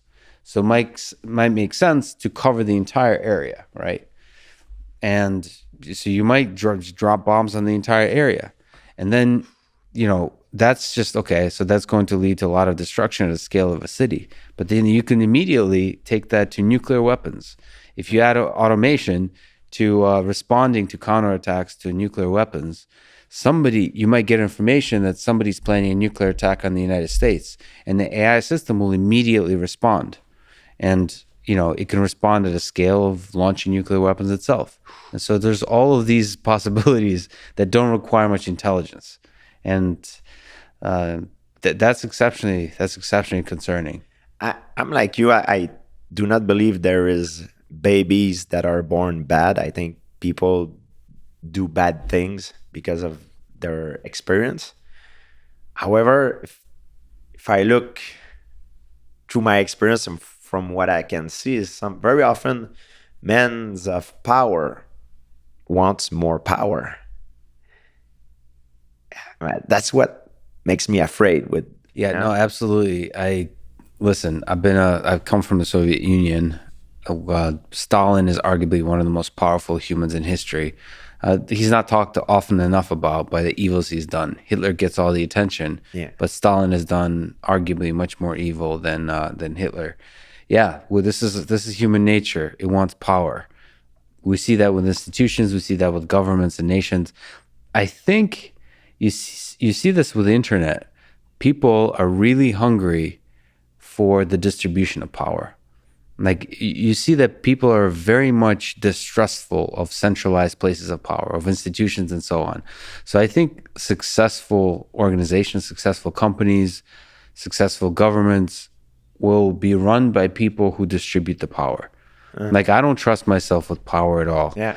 And I think you have to build into the system that no one person can have power, that you distribute it. That's where you have, in the financial sector, you have cryptocurrency right now with Bitcoin and all those kinds of things.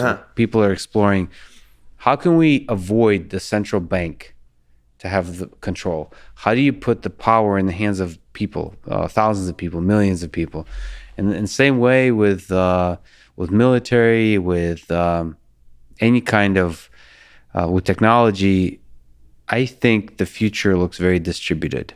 So, what do you think about militarizing space? The Space Force, I don't think about it often, because right now I'm filled with excitement about space exploration, which is the positive aspect. So Elon, I was born in an era where it was exciting. I don't know about you, but for me, it's exciting to look up to the stars and dream about us humans, colonizing Mars, colonizing other planets, expanding out to the galaxy, into the universe. That's really exciting. So I'm the possibilities there are endless. I don't think, because also the resources are endless. And so I think we get into trouble with militarization, with wars, when the resources are very constrained.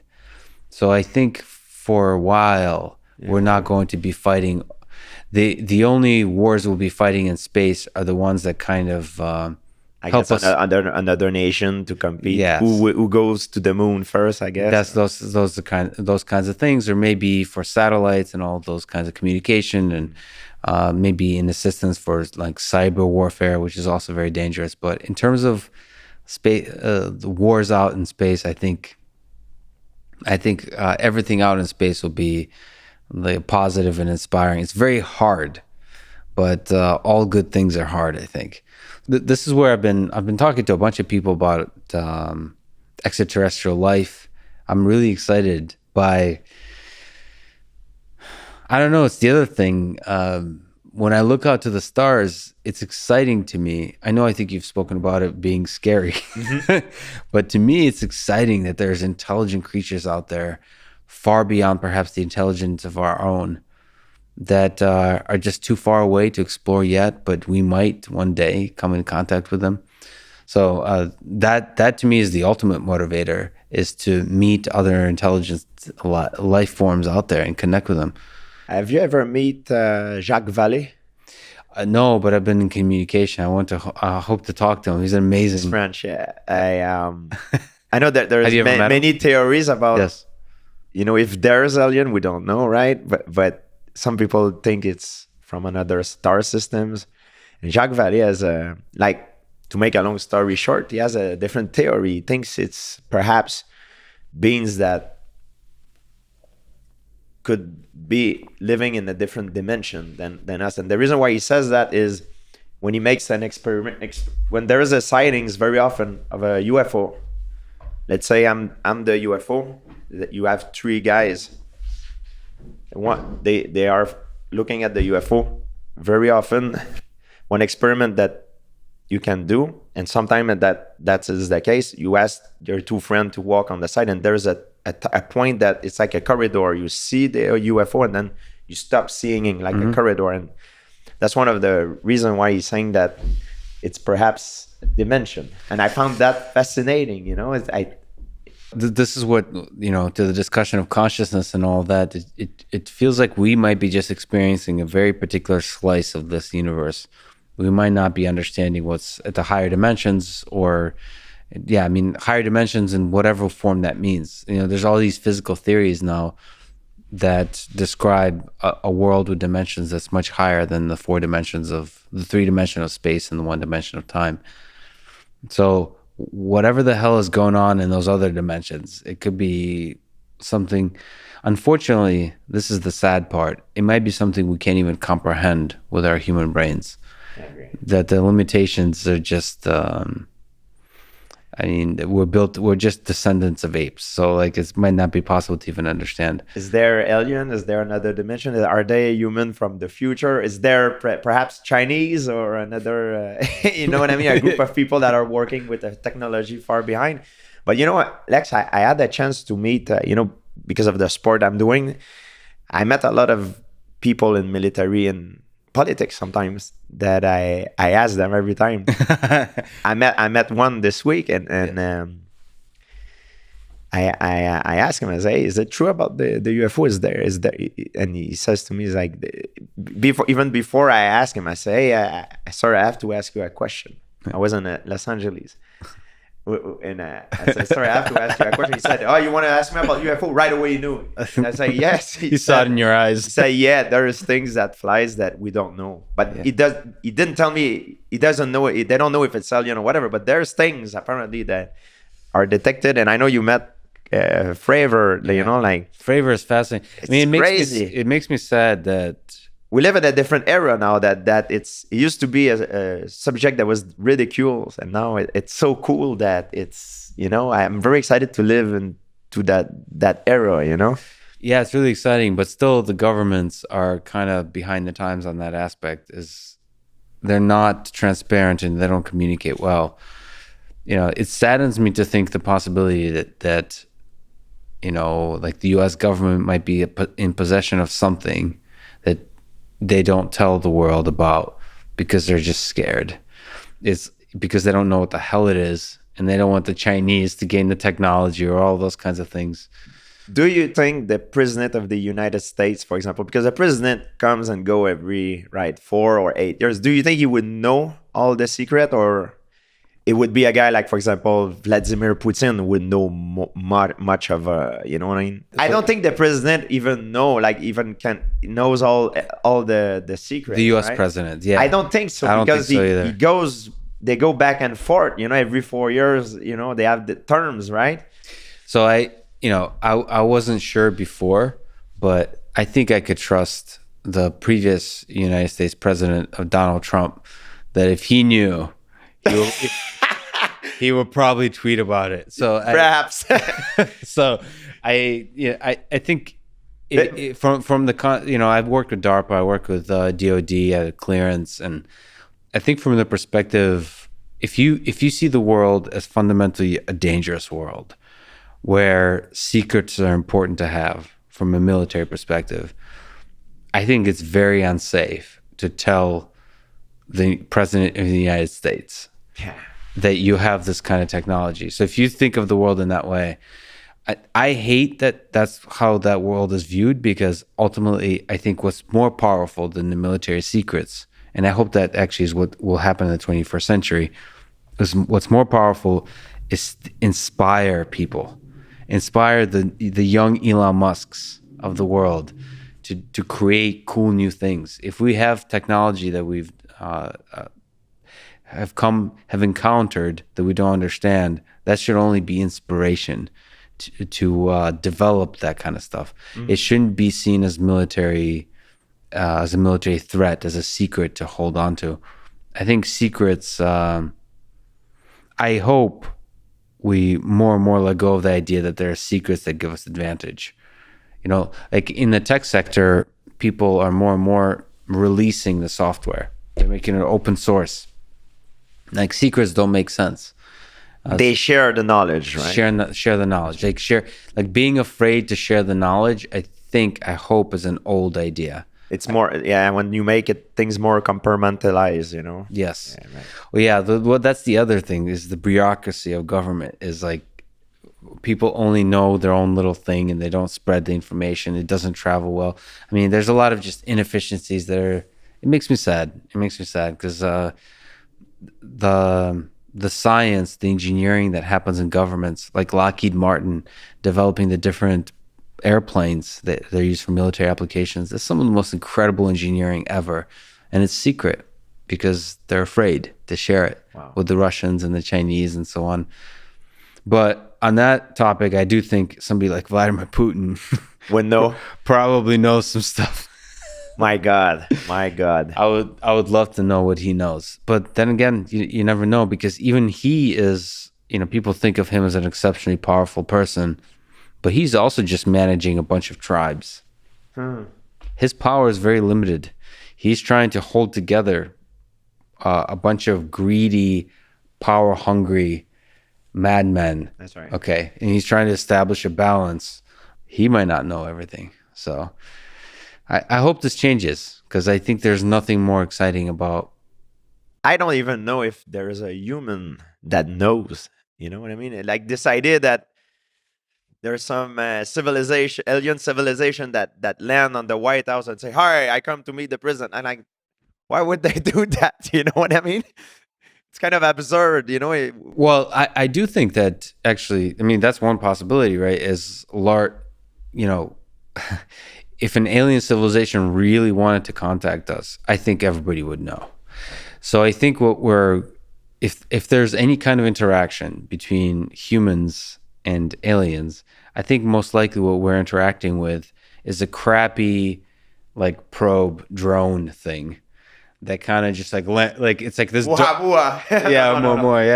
it's this dumb thing. We're not interacting with the aliens. I think just like for us, I think humans aren't, when we venture out into space, the first thing that's going to meet aliens is our robots. It's not us humans, because we keep sending robots out. So they're going to make decisions about humans by looking at the robots. I say the famous Greys. The Greys. Maybe they are robots. Maybe it's all BS too, Yeah. So I don't know. I don't know what that interaction actually would look like if aliens really wanted to reach out, really communicate. And I don't know if we're able to actually communicate with them. That's one of the sad things. We might not be able to. The aliens might already be here, and we might just not even know how to see them or know how to communicate with them. There's so much misinformation, and sometimes there is peoples that are very credible that made crazy claims. You know, like you don't know what to believe. You know, like Paul Hellyer, the Minister of Defense of Canada, said like that there is many alien race that ever. That's what he says. Research it, and that scientist from I think Israel recently have said something about Trump. He was keeping secret, or Medvedev. You're from Russia. Medvedev have been cut during a break in between interviews to talks about like, oh, it's like Men in Black, so to speak. I don't know. He didn't look like he was joking, but I don't know if he was saying the truth. This. That's you can check on YouTube. It went viral. Yeah, there's a lot of things like that. Sometimes I'm like, or Bob Lazar. I'm like, imagine if it's true, man. Yeah.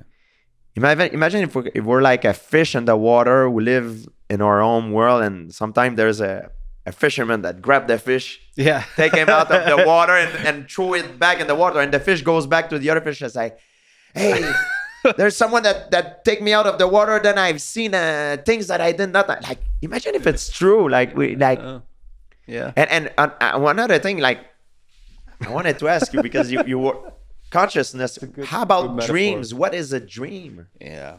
Well, I more and more, I don't know if you're paying attention to this. It's become more acceptable in the scientific community to do large scale studies of psychedelics, for example. And there's a lot of connection between psychedelics and dreams. There's very similar states. There's a lot our mind does when it detaches itself from reality, that it can just explore a lot of different ideas. It's very possible that dreams is you're traveling somewhere. And the same thing with psychedelics, you're traveling somewhere. I agree. In a different, not traveling through physical space, it's the other dimensions that we're talking about. You're traveling through some other dimension to meet some other creature. People talk with DMT that they meet some elves. I've never done, I'd like to. I don't know if there's a safe, legal way to do it, but they all talk about meeting elves and like creatures, like entities. And like, who are they? What is this? Is it because they're high, or it's because they're actually meeting something, and maybe there's no difference? I mean, that who knows exactly? And that takes us right back to us not being able to really understand how our mind works. You know, I work in artificial intelligence. It's clear that we understand so little about intelligence, some basic things about intelligence. Just at the very sort of basic first principles level, we don't understand what it means to reason, to think, to assimilate pieces of knowledge together from the basics to the complex. We don't understand it. We don't understand how the human mind does it. We don't understand how the human mind is able to take incredible waterfall of information and filter cleanly into just like clean. You only see the things that are important and are able to stitch them together and be able to reason about the world, and at the same time have moments of like genius, of creativity. Like what is that? That also, you know, writers talk about that they're, you know, they're almost like communicating with a muse. Like, where do ideas come from? Yeah, this is the Joe Rogan philosophy. But I do know that past civilization were, a lot of them were based on shamanism. And you know what I think it's sad is, if someone drink alcohol and when he's drunk he's going to commit like murders or something, we're gonna blame the person, right? We're gonna say that's his fault. It's not the fault of alcohol. However, if someone does psychedelic or any things that is illegal and you do something crazy, now we're gonna put the fault on psychedelic. You know what I mean? And perhaps the person itself is the reason why, you know, he's been doing these things. You know what I mean? So yeah, it's fascinating how like society, you know, like in Canada they just legalize marijuana. Marijuana is legal. But before that, before they did it, like if you talk, for example, to my dad is against it, like because the whole mentality is like it's drug, it's bad, but drinking a glass, Great. drinking a beer, it's fine. Yeah. I mean, what is, you know what I mean? What is good? What is bad? And I guess eating chocolate could be bad as well for your health, or like I mean, I'm going to the extreme now, but Yeah. what is good, what is bad? If you use it for recreation, you use it for an experience, to learn about yourself. It's like it's the line is very tiny. You know, there's some countries that drugs are all legals. You know what I mean? And I don't know the stats, but I would be interesting to know if they have more crimes there than other countries where it's more strict. I would be interesting to know about that. It's fascinates me, you know. Yeah, and I mean, we humans kind of just come up with arbitrary lines of what's good, what's bad. That applies with drugs. That applies with anything. That applies with animals, for example. We talked about carnivore diet. Maybe the time we live in now will be remembered for the cruelty to animals, for example.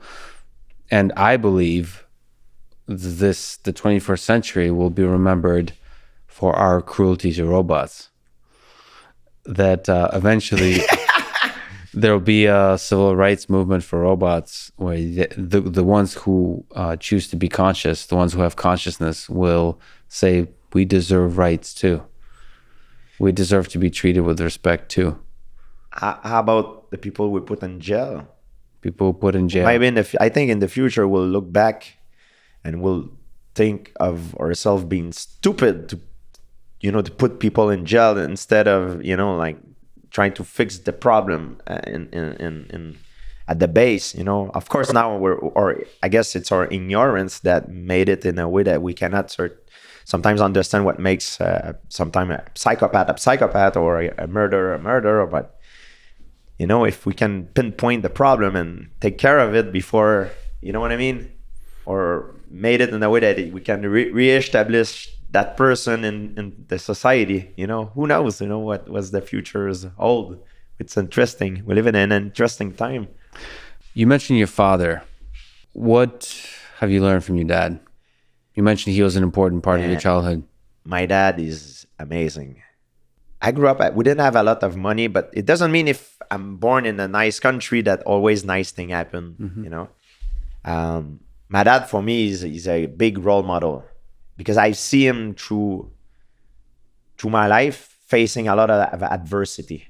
He stopped drinking when I was a teenager. He was an alcoholic.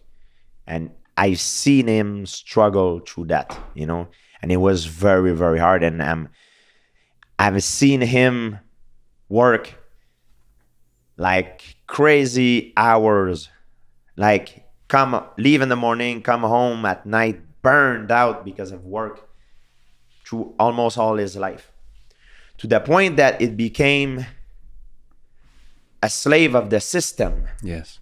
It became an habit and a normal way of living. And it made me realize that I've learned a lot through my father. He taught me perseverance, hard work, when you face adversity, to never give up until you achieve it. But also he taught me a lesson that in a way that I don't want to be like him. Even if he is happy, it's because I realize I don't think he knows anything else. Like he works through all his life, and I don't want to live to work. I want to work for you know what I mean? I want to decide when I work. I feel like he lived to work instead of working for a living. And perhaps it's because he did not have choice. He was the older of his family. They were 9 kids. His dad, my grandfather, died when he was young, so he had to become the father of the family and work to put money on the table. So perhaps that's what made him that way, and it became like an habit for him. My dad taught me when I was at school. I was bullied at school. He's the first one who initiated me to martial art. He taught me karate. My dad was a black belt in Kyokushin karate as well. Very nice. But because he was working too much, he didn't have time to teach me, and I needed self-defense in order to defend myself. I have a great career in mixed martial art, but in the schoolyard, That's so my good. my my, Mixed record. my record is not very good. When you're a kid and you're about 7, 8 years old and you're facing bullies that are 2 to 3 years older than yourself, it's not the same thing than when you're 25 and the guy is 28. So there is a big discrepancy in terms of maturity. So my dad introduced me to karate. Then he didn't have time to teach me. Then he put me in a school with a teacher. It was Jean Couture.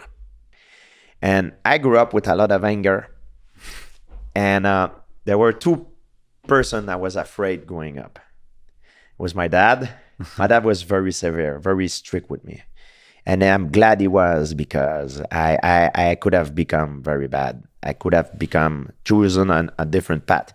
People see me as a nice guy, and I am a nice guy. I try to be a good role model, but I could easily have turned towards a wrong There's path. darkness somewhere in there. Yes, there are a lot, and a lot of my friends have choose that path, and unfortunately, you know, they are not with me today.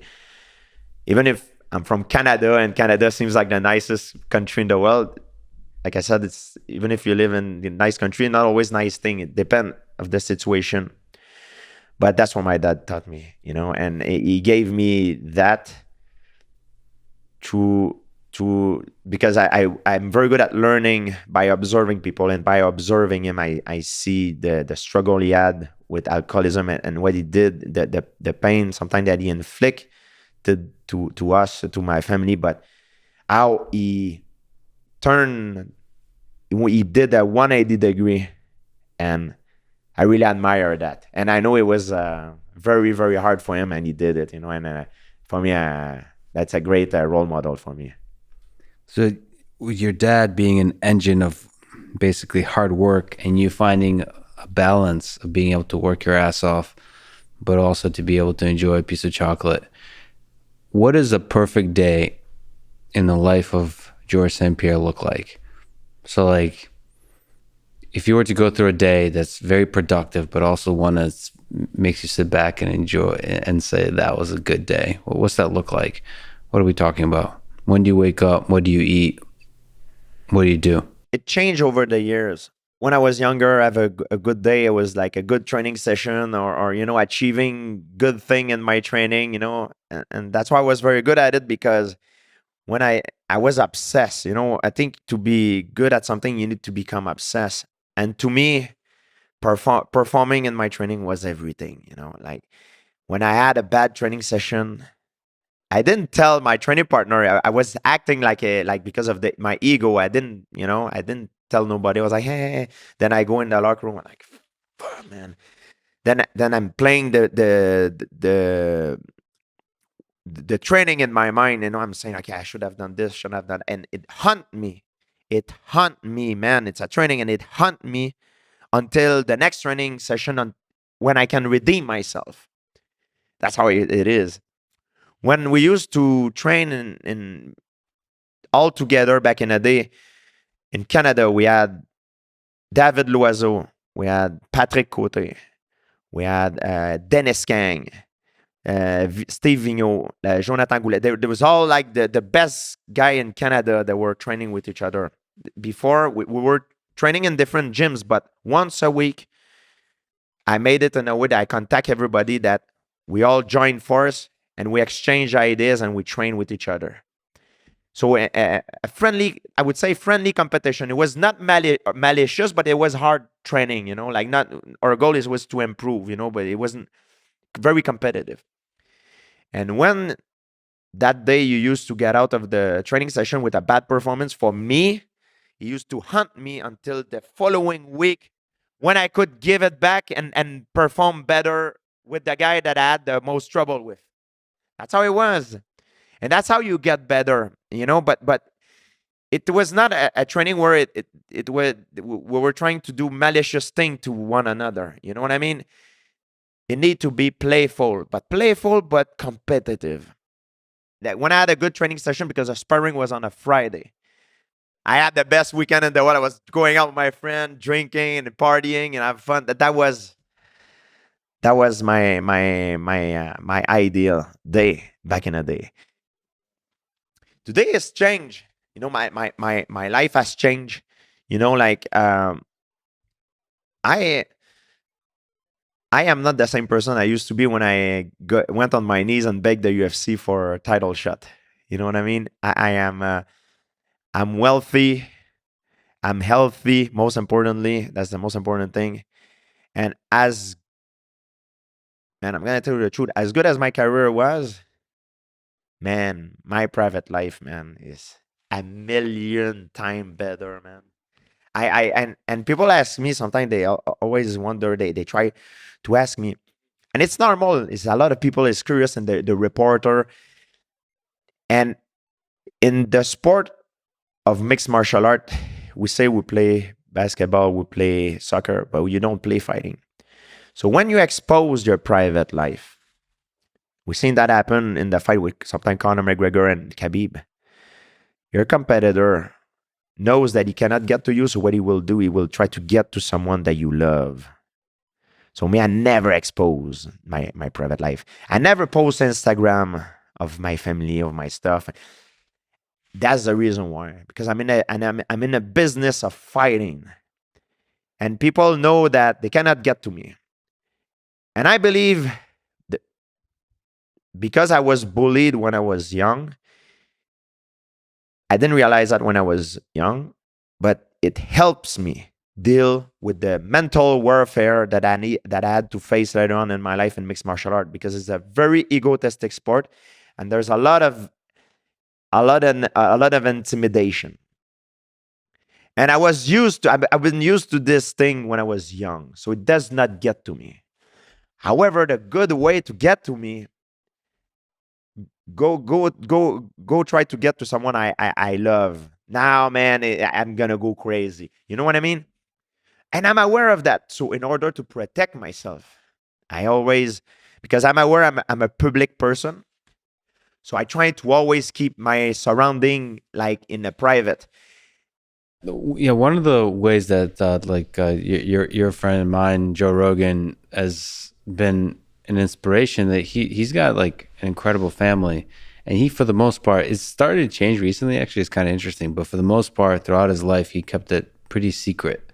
Doesn't talk about it in his He's a comedian. Comedians talk about everything. He doesn't really talk about it, and there's something to that. It like preserves the magic of the silence of the private life. And I think it can affect the development of the kid if the kid grow up being, oh, he's the son of that guy instead of being his own person. You know what I mean? So for me, it's very important. Like my parents are older, it's fine, but it taught me a big lesson. When I'm with my friend at a dinner or anything, I talk with personal, we share a thing. But when I'm talking, I'm aware of the audience who I'm in front. Yeah, and I mean, but oftentimes those people are just incredible. It kind of makes me sad that there's a lot of people that love you, right? And there are a lot of really incredible people, and you'll never get to really know their story.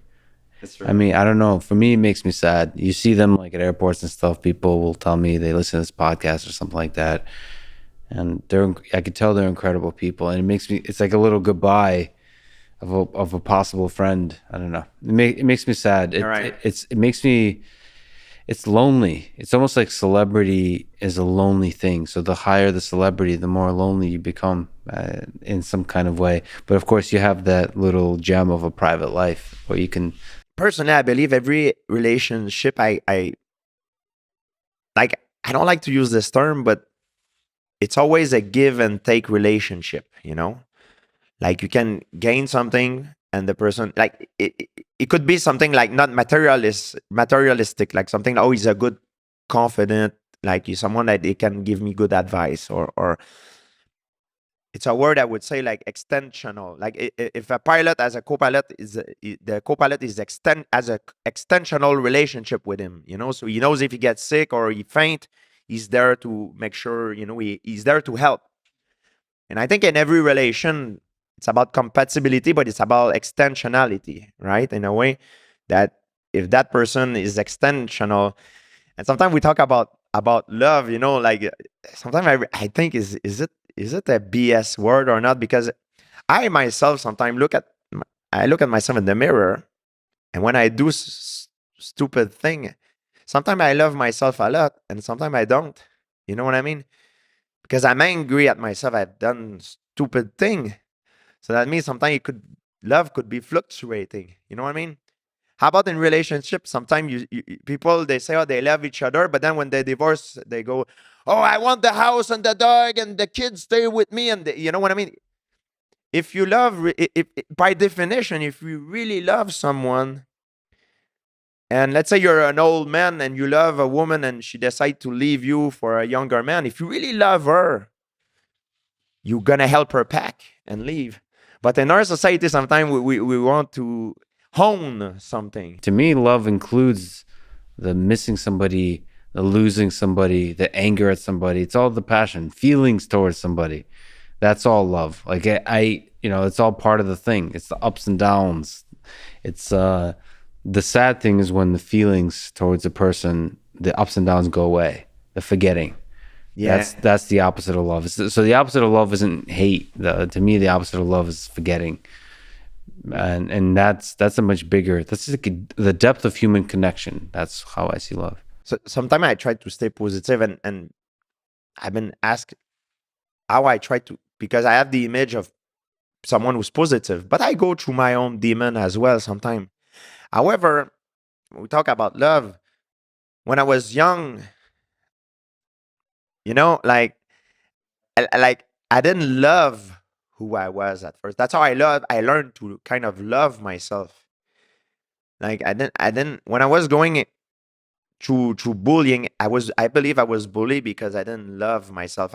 Because I project a very bad image of what I think of myself. I was a kid that lacked a lot of confidence. I was looking down when I was walking.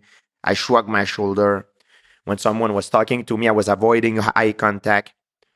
So I was a very easy target for the bullies. And I think bullies are like in predatory animal in nature. They will hunt the easier prey. They don't go, the lion don't go for the alpha bull. They go for the one who's old or who's sick, the weakest one. And bullies are the same in society, I believe.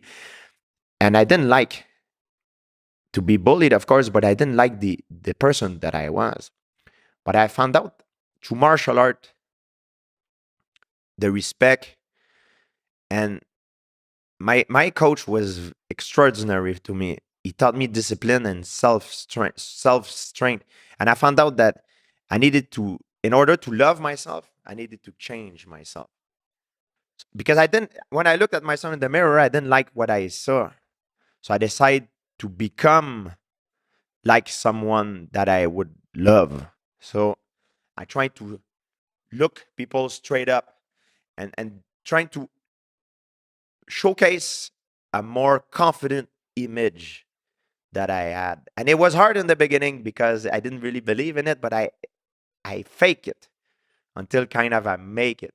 So when I was walking at school, more and more I was learning how to become more confident, and I was like taking charge. When the teacher was asking question, at first I was never answering. I was like this, waiting always to be the last.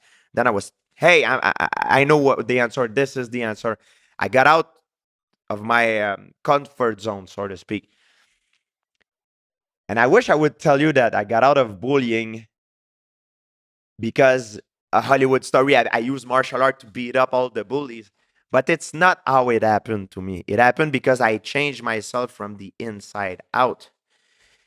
And I learned how to, because I didn't love myself in the beginning, I learned how to become like someone that I've loved. And even now, like I'm by no means perfect. I do a lot of stupid thing, but I learn as a person. And even I do something stupid, I'm like, shoot, I did something stupid. I at least I can apologize to the person if I realize. And then I know that I'm not the person I was in the past.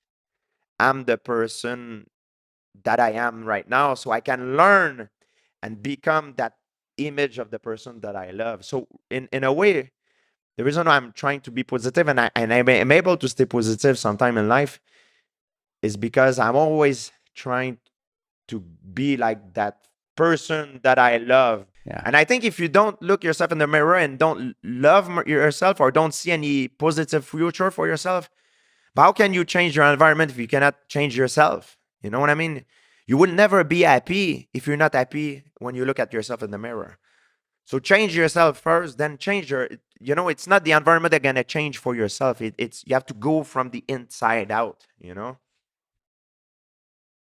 This I learned through martial art. I had a coach who was incredible. He used to drill these ideas in my head and give me confidence. Like this, telling me all these beautiful things about myself. And how he's dead now, unfortunately. Peace to him. But he was incredible, incredible. He was very very strict. I was afraid of him. I was afraid of my dad and afraid of him. He couldn't teach nowadays like he used to teach me because he would be probably in jail. But I'm glad he did it because for the time being, that's what I needed it. And I would never have had the career I had in mixed martial art without this because I would never have got out of my comfort zone. It would have been impossible. And in order to improve in life, you need to get out of your comfort zone. It's hard. It's very hard to do. And strive to be the person that you can love. That's beautifully put, George. If you were to give advice to a young person today about life, what would you tell them? If he takes life with the same mentality that I do, if he has the same taste of things that I have, I would tell him, for sport, for life in general, I would say, if you have a dream, like make everything in your power and work very hard. Never take no for an answer and go through hell in order to achieve it. Don't work hard only, but work smart. That's I think the problems with a lot of people. They work hard. They can work hard. They burn themselves. But they don't work smart. Whether it is in science and business, they make bad choices or they're badly informed. In sport, how many guys I've seen ruin their career in the gyms? They spar so hard they ruin themselves in the gyms. They leave their career in the gyms. What I would say to, for example, because my field of expertise it's in sport of mixed martial art, I would say to a young kid, make your training playful. When you get ready for competition, you need to try to recreate those elements that makes you go outside of your comfort zone. But in everyday's life in general, make your training playful. Don't make it like a hardcore competition about who's winning, who's losing. Make it playful, so it will increase your, because you will not be afraid of getting hurt or losing. You will be tempted to trying more things, and it will make you become more creative.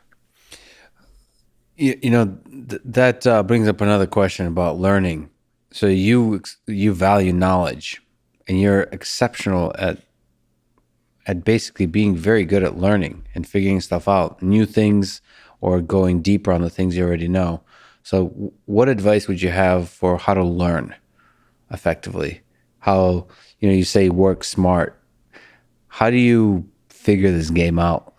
I believe the best way to learn is learning from other people's mistake. However, I'm not perfect, and I've learned from my mistakes as well. And sometimes it took me a few mistakes to learn the same thing. But especially in the sport of mixed martial art, because we're talking about the failure could have very serious outcome on someone's life and well-being. So it's crucial to trying to learn from other people's mistakes. Do you study others? Yes. Every fight, I've studied my opponent, and I've studied myself as well to know how my strength mix versus my opponent weaknesses, and how can I make the fight go in a way that I'm taking my opponent outside of his comfort zone. Very often, people are good at studying their opponent, but they're not good at looking at themselves in the mirror and knowing what they should do in order to maximize their odds of success, right? That's why I always thought, for me, it was important to not be the best at one thing, but be very good at everything. That's why I always seek advices from the best in every discipline. Like I wrestle with the best wrestler I could be with. I box with the best boxers. I practice karate with the best karate fighters. Same thing in jiu-jitsu. I train jiu-jitsu with the best jiu-jitsu guys. However, when I mix everything in mixed martial art, because I'm very competent in every areas. So when I'm fighting someone, I'm very good at identifying where he's the less competent. And I know for a fact that because I'm competent everywhere, if I can bring the fight where he's outside of his comfort zone, it increases my odds of winning. There's no certainty. It's all about odds, I believe, because there is always an X factor that you do not control. Yeah, it's fascinating to see you actually, because you've been a student of movement. You've been exploring all kinds. I mean, gymnastics, all that kind of stuff. There's something reminiscent to Conor McGregor is one other martial artist that's kind of explored movement, been a scholar of movement. At least from my perspective, it's very sort of Bruce Lee-like. It's almost making a study of the human body and all the possible things you can do. Is there a philosophy behind that you have? You talk about Bruce Lee, man. You said it best. He changes my life too. He was ahead of his time. Yeah, incredible. A lot of people talk to me and they ask me, "Hey, is Bruce Lee would have been able to fight in UFC?" Look, I don't think so. I don't know. I think he was a martial artist. He could have defended himself, but to say that he could have competed amongst the elite fighter, perhaps in his time, but for sure, if you put him in UFC right now, the sport has improved incredibly since then. But in terms of philosophy, yeah, Bruce Lee was amazing. Like one thing that just to prove that he was ahead of his time, he was talking about using your longest weapon against your opponent nearest point. And we see that kick that it got popularized by John Jones. The side kick to the thigh. It's longest weapon against your nearest point. In boxing is the jab, but in MMA, when you can use all your weapon, that's the kick to the thigh. I felt there is like kind of 3 dimension in martial art. There is the philosopher, like Bruce Lee. Mm-hmm. There is the choreography, the choreograph people. Like, for example, you see in movies, the stunt people, they're incredible. Mm-hmm. Like, or the one that does like forms in karate, like jumping, spin kick, back kick, like acrobatic stuff, mixed martial art. They are unbelievable. Mm-hmm. And there's also the one that compete in fighting. Yeah. Like, that's what I do. I personally specialize in. Well, you also do the philosophy. I do a little bit of philosophy, but that's a consequence. We are all. I guess we are all. We all practice the 3 dimension, because martial art is. I would say it's whether you want it or not, you have to touch these 3 dimensions. Yeah. But you will specialize in one. I specialize through my life in fighting, like the real thing in terms of fighting, competition. Of course, if you do martial art, you'll be able to defend yourself because it's a self-defense. However, you might not be able to fight as an elite in the most prestigious organization. And you might not be able to perform the stunt that for example, the stuntmen I've done in the series I was playing in the Falcon and Winter Soldier, these guys are incredible. They're like real life superhero. Things they do, it's to me like it's fascinating. It's amazing. And also Bruce Lee, the philosophy. How many hours he took like thinking about these stuff. I'm sure it did not just came out of nowhere. Like he was thinking. Like that's mean he slept on this. How many hours? It's just unbelievable. Be like water, my friend. Exactly. How many times has he thought about water going to bed before he said that? Let me ask a very important fundamental question about martial arts. We're both wearing a suit and tie. Joe Rogan thinks that wearing a tie is a huge disadvantage. Is it a clip-on or is it an actual tie? It's an actual tie. I really want.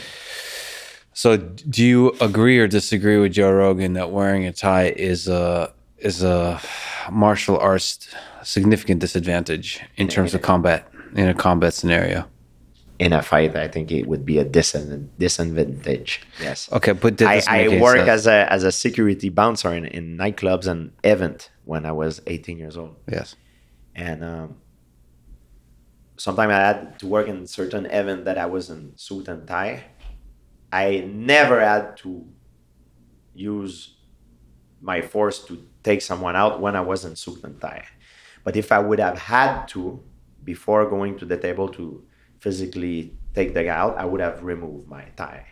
And I would have removed my vest for sure. And I would have called back up for sure.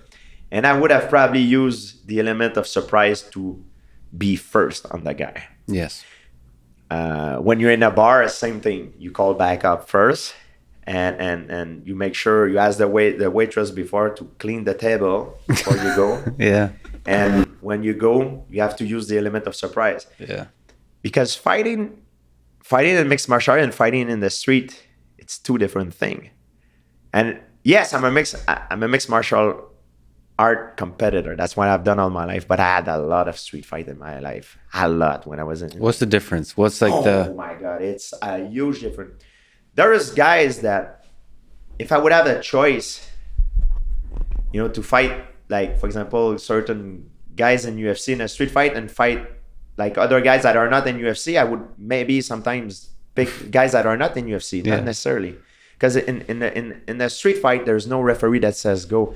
It's the element of surprise. And when you're a nice guy, you're not the aggressor, you always have the element of surprise. That's what it taught me. Oh, interesting. Yes, because if aggression, you're sacrificing the person surprise. will not come punch you without warning. It needs to trigger something need to be triggered before. Yes. So if someone comes because he's looking for trouble, there is sign that he's looking for trouble. So I was just talking with Fast Rutan this weekend about it, and I saw that every martial art comes from, like, some martial art are from exclusively for competition. Yes. Like sport karate, like certain martial art. But traditional martial art are for the street, are for self-defense. And I start my background in Kyokushin karate, so it's for, and I did Japanese jiu-jitsu. So my background, before I even start training for mixed martial art, my background is in self-defense. And it's very important to understand that in a street fight, the element of surprise is everything. And there are no rules. You can go for the eyes, the necks, it's surprise everything. Everything. Total ball game. You know what I mean? You have the chair, the beard. There's so much more thing going on. So the idea of, because you are a UFC fighter, you think you're invincible. This is BS. Anybody can come. Like if a big guy who punch very hard, most people don't know how to punch. By the way, they don't know how to make a fist and throw it in a forward direction. But if someone knows how to do it, I don't care who you are. If you could be Francis Ngannou, someone come behind your head and bang, or let's say there's an argument and you get surprised by a punch. You can be dropped and lose a fight. That doesn't matter. Yeah. The element of surprise is everything. So you were saying remove all the sources of the elements of surprise. All the clear the bar, remove the tie. I still disagree with you about the tie. But just for your information, if someone comes looking for trouble and you see me do this and going sideways a little bit, That's my position that I'm thinking There you that go. maybe something will happen, and That's a good I'm about thinking non-threatening. about doing the element. I'm about to punch you, or to do something to take care of the See, to situation. flip the table on you, then wearing a tie is communicating the nice guy image. So it actually gives you the freedom for more elements of surprise by wearing the tie. If you take it off, that's more, you're limiting your options because I'm nobody's going to expect the guy in the tie to do anything. I'm a big believer that sometimes it's not only materialism, it's what you project. That's true. Like say I had troubles in a bar, and I was able to deflect. The guy was looking for trouble talking to me, and I was able to deflect his whole aggressivity by saying like, "Hey man, that's a nice shirt. Where did you get it?" Like saying like something or stupid like this. Then it kind of break the momentum, and he. But the guy was looking for trouble. I don't want to fight you. I don't want to fight you, but I'm not gonna wait until you make the first move, because the minute you touch me, you push me, or you touch me, you declare war, and the war is unleashed, my friend, and I'm taking you out of order with the necessary force, of course. You know what I mean? That's the thing with martial art. If you use the necessary force to take out a problem, it's okay. But if you take advantage of it, that's when it's not all right, because it's a weapon. So if someone comes up to me, that's my position, and now I'm assessing the situation. That's how they teach in self defense here. Never put your hands down. Always hand there, because I'm boom or boom, like what this is very important. And you always your center line on the side. Yeah, like this. If someone knows martial art, he will recognize that pattern. But if you go like this, if someone talk to you and you go like this, that's mean you're telling the guy that you want to fight. You don't want to do that. You don't want to. Yeah, that's interesting. That's the position, because your hand are here. Whatever you can do, you're here. Well, also your ear tells the story. It's It like, does. It's not everybody that knows that. However, some people might think that it's my mom grabbed me by the hair and pulled me because I didn't listen to her. A real fight in the street and a fight in mixed martial art is a different ball game. what do you think is the best martial art to prepare you for street fighting? People often kind of have this discussion of jiu-jitsu, maybe boxing, maybe wrestling. Do you think, when you talk about a young person studying martial arts to prepare themselves? For a street fight, it's often much different than a mixed martial art fight. And I know there's a lot of BS in the world of martial art, like self-defense stuff but I believe self-defense is very important in a way to understand the situation, to understand those situations that might occur, how to deal with it. Because not necessarily the we talk about the technicality, we talk about the tacticality, the tactics. Like when I'm talking to you about the element of surprise, it's important. This is not technique. A technique is a punch or techniques that I physically will use to enable my opponent, my aggressor. Tactic is the tactic I'm telling you about is in a street fight. If someone is looking for trouble and I feel the heat rising as the conversation goes, that's the position I'm going to take. And I have to be first. I cannot let him go first. So I have to strike first or do something. This is the first thing that generally and I have to agree on. Um, After that, of course, there's the knowledge. If you're a professional fighter, you have a huge advantage. Once the fight is started, the war is declared. Now it's everything goes. But generally speaking, the person that will intervene physically, that will have the first blow or the first, the first punch, will have a huge advantage. It's like doing 100-meter race and having a head start. And that you can't prepare for with any martial art. Yeah, and if I'm a smart guy, I know how to fight. If a guy like an heavyweight champion comes to me, or like a, I know what to do to disable him, like boom, or here or the neck, and if you blind him, what is he gonna do? You know what I mean? So or a bottle, you know what I mean? So the element of surprise it's everything. So that's why it's always good to be the nice guy and not looking for trouble, because if you're not looking for trouble, you have the head start. You have the option of having an head start. So what you're saying is being a nice guy is the best form of self-defense. Maybe a little humor. Yes, Too. and you know how I have learned that? I've learned that when I was a kid. Yeah. I was about maybe 6 years old. We used to play in Montreal. There's a lot of snow. We used to play King of the Mountain. Yeah. That's the first combat lesson that I've learned in my life. And I managed somehow. It was a lot of kids. I managed to get on the top of the mountain, and another guy came in on the top of the mountain, and he was angry that before I was there before him. And when you play King of the Mountain, it was a mountain of snow. You don't strike each other. We just wrestle and push. And I managed to be first. And when he came, he says to me, okay, you wanna fight? And I said, yeah. I didn't know what he mean. Like, I want to fight, you want to wrestle? He said, I say, yes. He punched me right in the face. Boom. And then I fall on the bottom of the mountain. Then when I fall down, I remember that vision in my life, because it's I will remember that for the rest of my life. I'm about to stand up and I see the blood coming out of my nose. I see the snow is red because my nose is bleeding. Now I remember the element of surprise is everything. My first street fight, I've lost it. I didn't get knocked out, but I got dropped on the bottom of the snow mountain. Yeah. And I was like, he got me because I was not expecting I was not expecting a punch. So from there, when I felt the heat of during an argument or something was not right, I always stroke first. I didn't win all my fight because sometimes there were more than one guys on me, you know. But I think it's important to not be the aggressor, so you have the element of surprise, and always use that in your favor. That's so brilliant.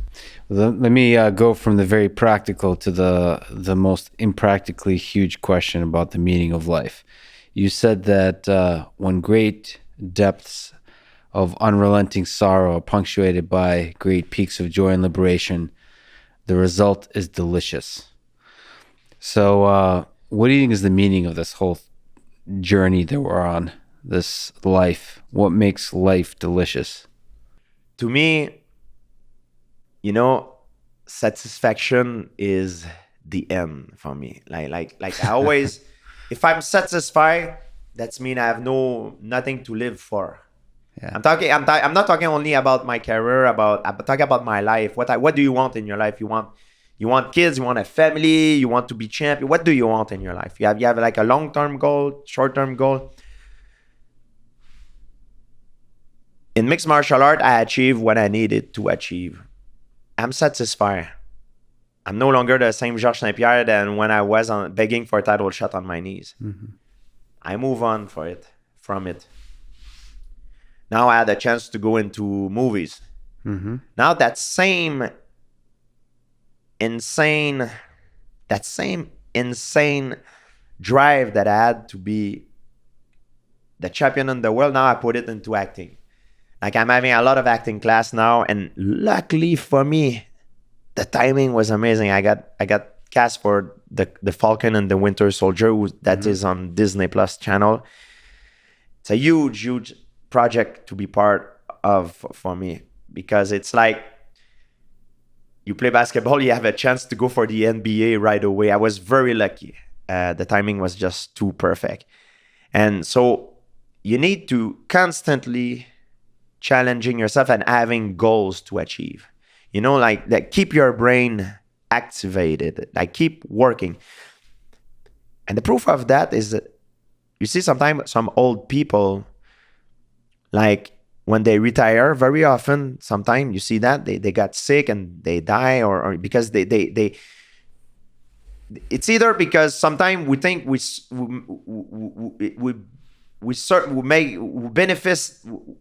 do something good for them by making not work and giving them a break. So in our mind, we're like, oh, he's gonna be able to relax. But in their mind, it's not good because they're not busy. They have nothing to live for. Like my dad is used to work all the time, and he has always something to do. He's retired now. I myself now call him by force to find him some job. Hey, dad, can you come in my house? I have this thing to repair. I don't know how to do it. So it gives him a reason, not to live on because he has other things to do. But what I mean is also in life, I think you always don't be afraid to aim high. Don't be afraid to fix your objective very high and never be able to reach it. Be afraid of reaching your goals, essentially. I mean, you always have to keep moving it out. You think there's it's an interesting question because you've been acting in some really exciting things. Do you think there's a dramatic role where it's basically, you go full Robert De Niro in Taxi Driver? Do you think there'll be a full length feature film with George St-Pierre? I like there's level to this thing. I'm aware that I have to restart as a white belt. And for some people, it could be discouraging. But for me, man, it's great. I love it. I freaking love it. I embrace it because everybody told me like I would never be able to do it. And it's fine. But and also the outcome of a failure in the sport of mixed martial art is much more serious than the outcome of a failure for a movie, for example. If you zig when you should zag in a fight, you get knocked out. If you zig when you should zag on set, cut, we'll do it again. And I know that I will be most likely be chosen for action martial art roles because that's my background. There is this new trend in Hollywood now when they want someone to play an Italian guy, they're going to choose a real Italian person. When they want someone to play a Russian guy, they're going to choose someone who has a real Russian background. Now they want a real martial art fighter. I've done fighting all my life. I just need to improve my acting skill. But when I train in acting, I get myself out of my comfort zone. I'm not playing a role of a martial art guy. I'm playing like romance, comedy, drama. So when I go on set and playing the role of a badass martial art guy, it's easier. So like in training for a fight, I always make my preparation harder than the actual task. I would love to see where, I don't know if you've seen The Wrestler with Mickey Rourke. Oh yeah, Those types of films. I would love to. You do something like that. If not now, then in 10, 20 years, I could see that. That would be amazing. There's levels to the game, right? Yes, it's gradual, and I'm aware that I don't want to take something on my shoulder that I won't be able to deliver. It's like a fighter who wants to go for a title shot right away. It could very well break him. You know what I mean? And I don't want to do that because I know I've done some gigs in the past, but I was not focusing on it because I was focusing on competing as a martial artist in competition in MMA. But now I take it very seriously, so I cannot do the same mistake again because I've done some stuff. I've done it for the money, and it was good. It was fun to be beat up by Jean-Claude Van Damme, Steven Seagal, and everything. But my acting was not on point, at that time. So if every time I'm gonna come back from now on screen, it need to be sharp because you cannot mess it up. If you mess it up, it's like a loss on your record. You're not taken seriously. So that's how I see it, and it's very fun because I had a chance to talk to a lot of guys, and on top of all the class that I'm having, like a few days ago, I was with Danny Trujo. And I always seek the advice of actors when I see some of them because I really admire how they do, how they project their emotion. And I asked him, Danny Truo, I said to him, he's an amazing guy, by the way, very nice guy. And I asked him, I say, how do you do because you scare the hell out of me. How do you do to be so scary? Like, what is your trick? And he tells me, he's like, George, if you threat someone and you scream at him, I'm gonna kill you. It's not as scary if you're smiling and you say, I'm gonna kill you. Like, and he says also to me that another advice he gave me is like, when you say this, think about you killing him for real, that how you hate him and how you're gonna kill him. So the camera will take the emotion out Don't try physically to do that. That's the mistake I used to do before. I used to physically show that I'm strong and angry and to be mean. So these are just an example of tricks that I learned sometimes when I met an actor. I always try to learn from everybody that I met in my life. It's a difficult journey because then you have to go to some dark places as a person because you really have to imagine some dark things. It's fascinating, actually. I think a lot of the actor, they have sometimes problems because of that. Because now I understand why. It's like if you work on your bicep will grow, right? Because it's the stress that you put on it that will make it grow, right? Emotions are, I believe, are the same way. If you're used to dig inside of you down deep to make your negative emotion, depressive emotion comes out, if something bad in your life happen, you will fall into those emotions much more rapidly than someone who does not that every day. You know what I mean? Because it's like a muscle memory. Like if you program yourself to react a certain way, you will reach that point very often. So that's why sometimes you see some guys, we often blame it on drug, but I think it's also because of the acting. They're used to be so on the hopped up, and sometimes they go to the down deep. So they're the both extreme, you know. You got to be psychologically tough, and that's life. I'm so excited to see you challenge yourself in that direction. That's one thing that I'm a little bit afraid that happened to me. I really hope I'll always be, like having a problem to control my emotion, be too much extreme. I hope it does not happen to me. And if I feel that I'm going towards that, I'm gonna give up on my new objective and find something else to achieve. But in your personal life, you want to be real with your emotions. You don't want to. Exactly. It doesn't. You don't. Just like with biceps, you don't want biceps that are too big. You are real, but you are extreme real, and that's what I think sometimes that could happen to actors sometimes when they go too much into their emotion. Like we talk about, like sometimes guys that commit suicide, perhaps. I don't know. It's because I don't know their real life, but it could be something that they get so much into their character.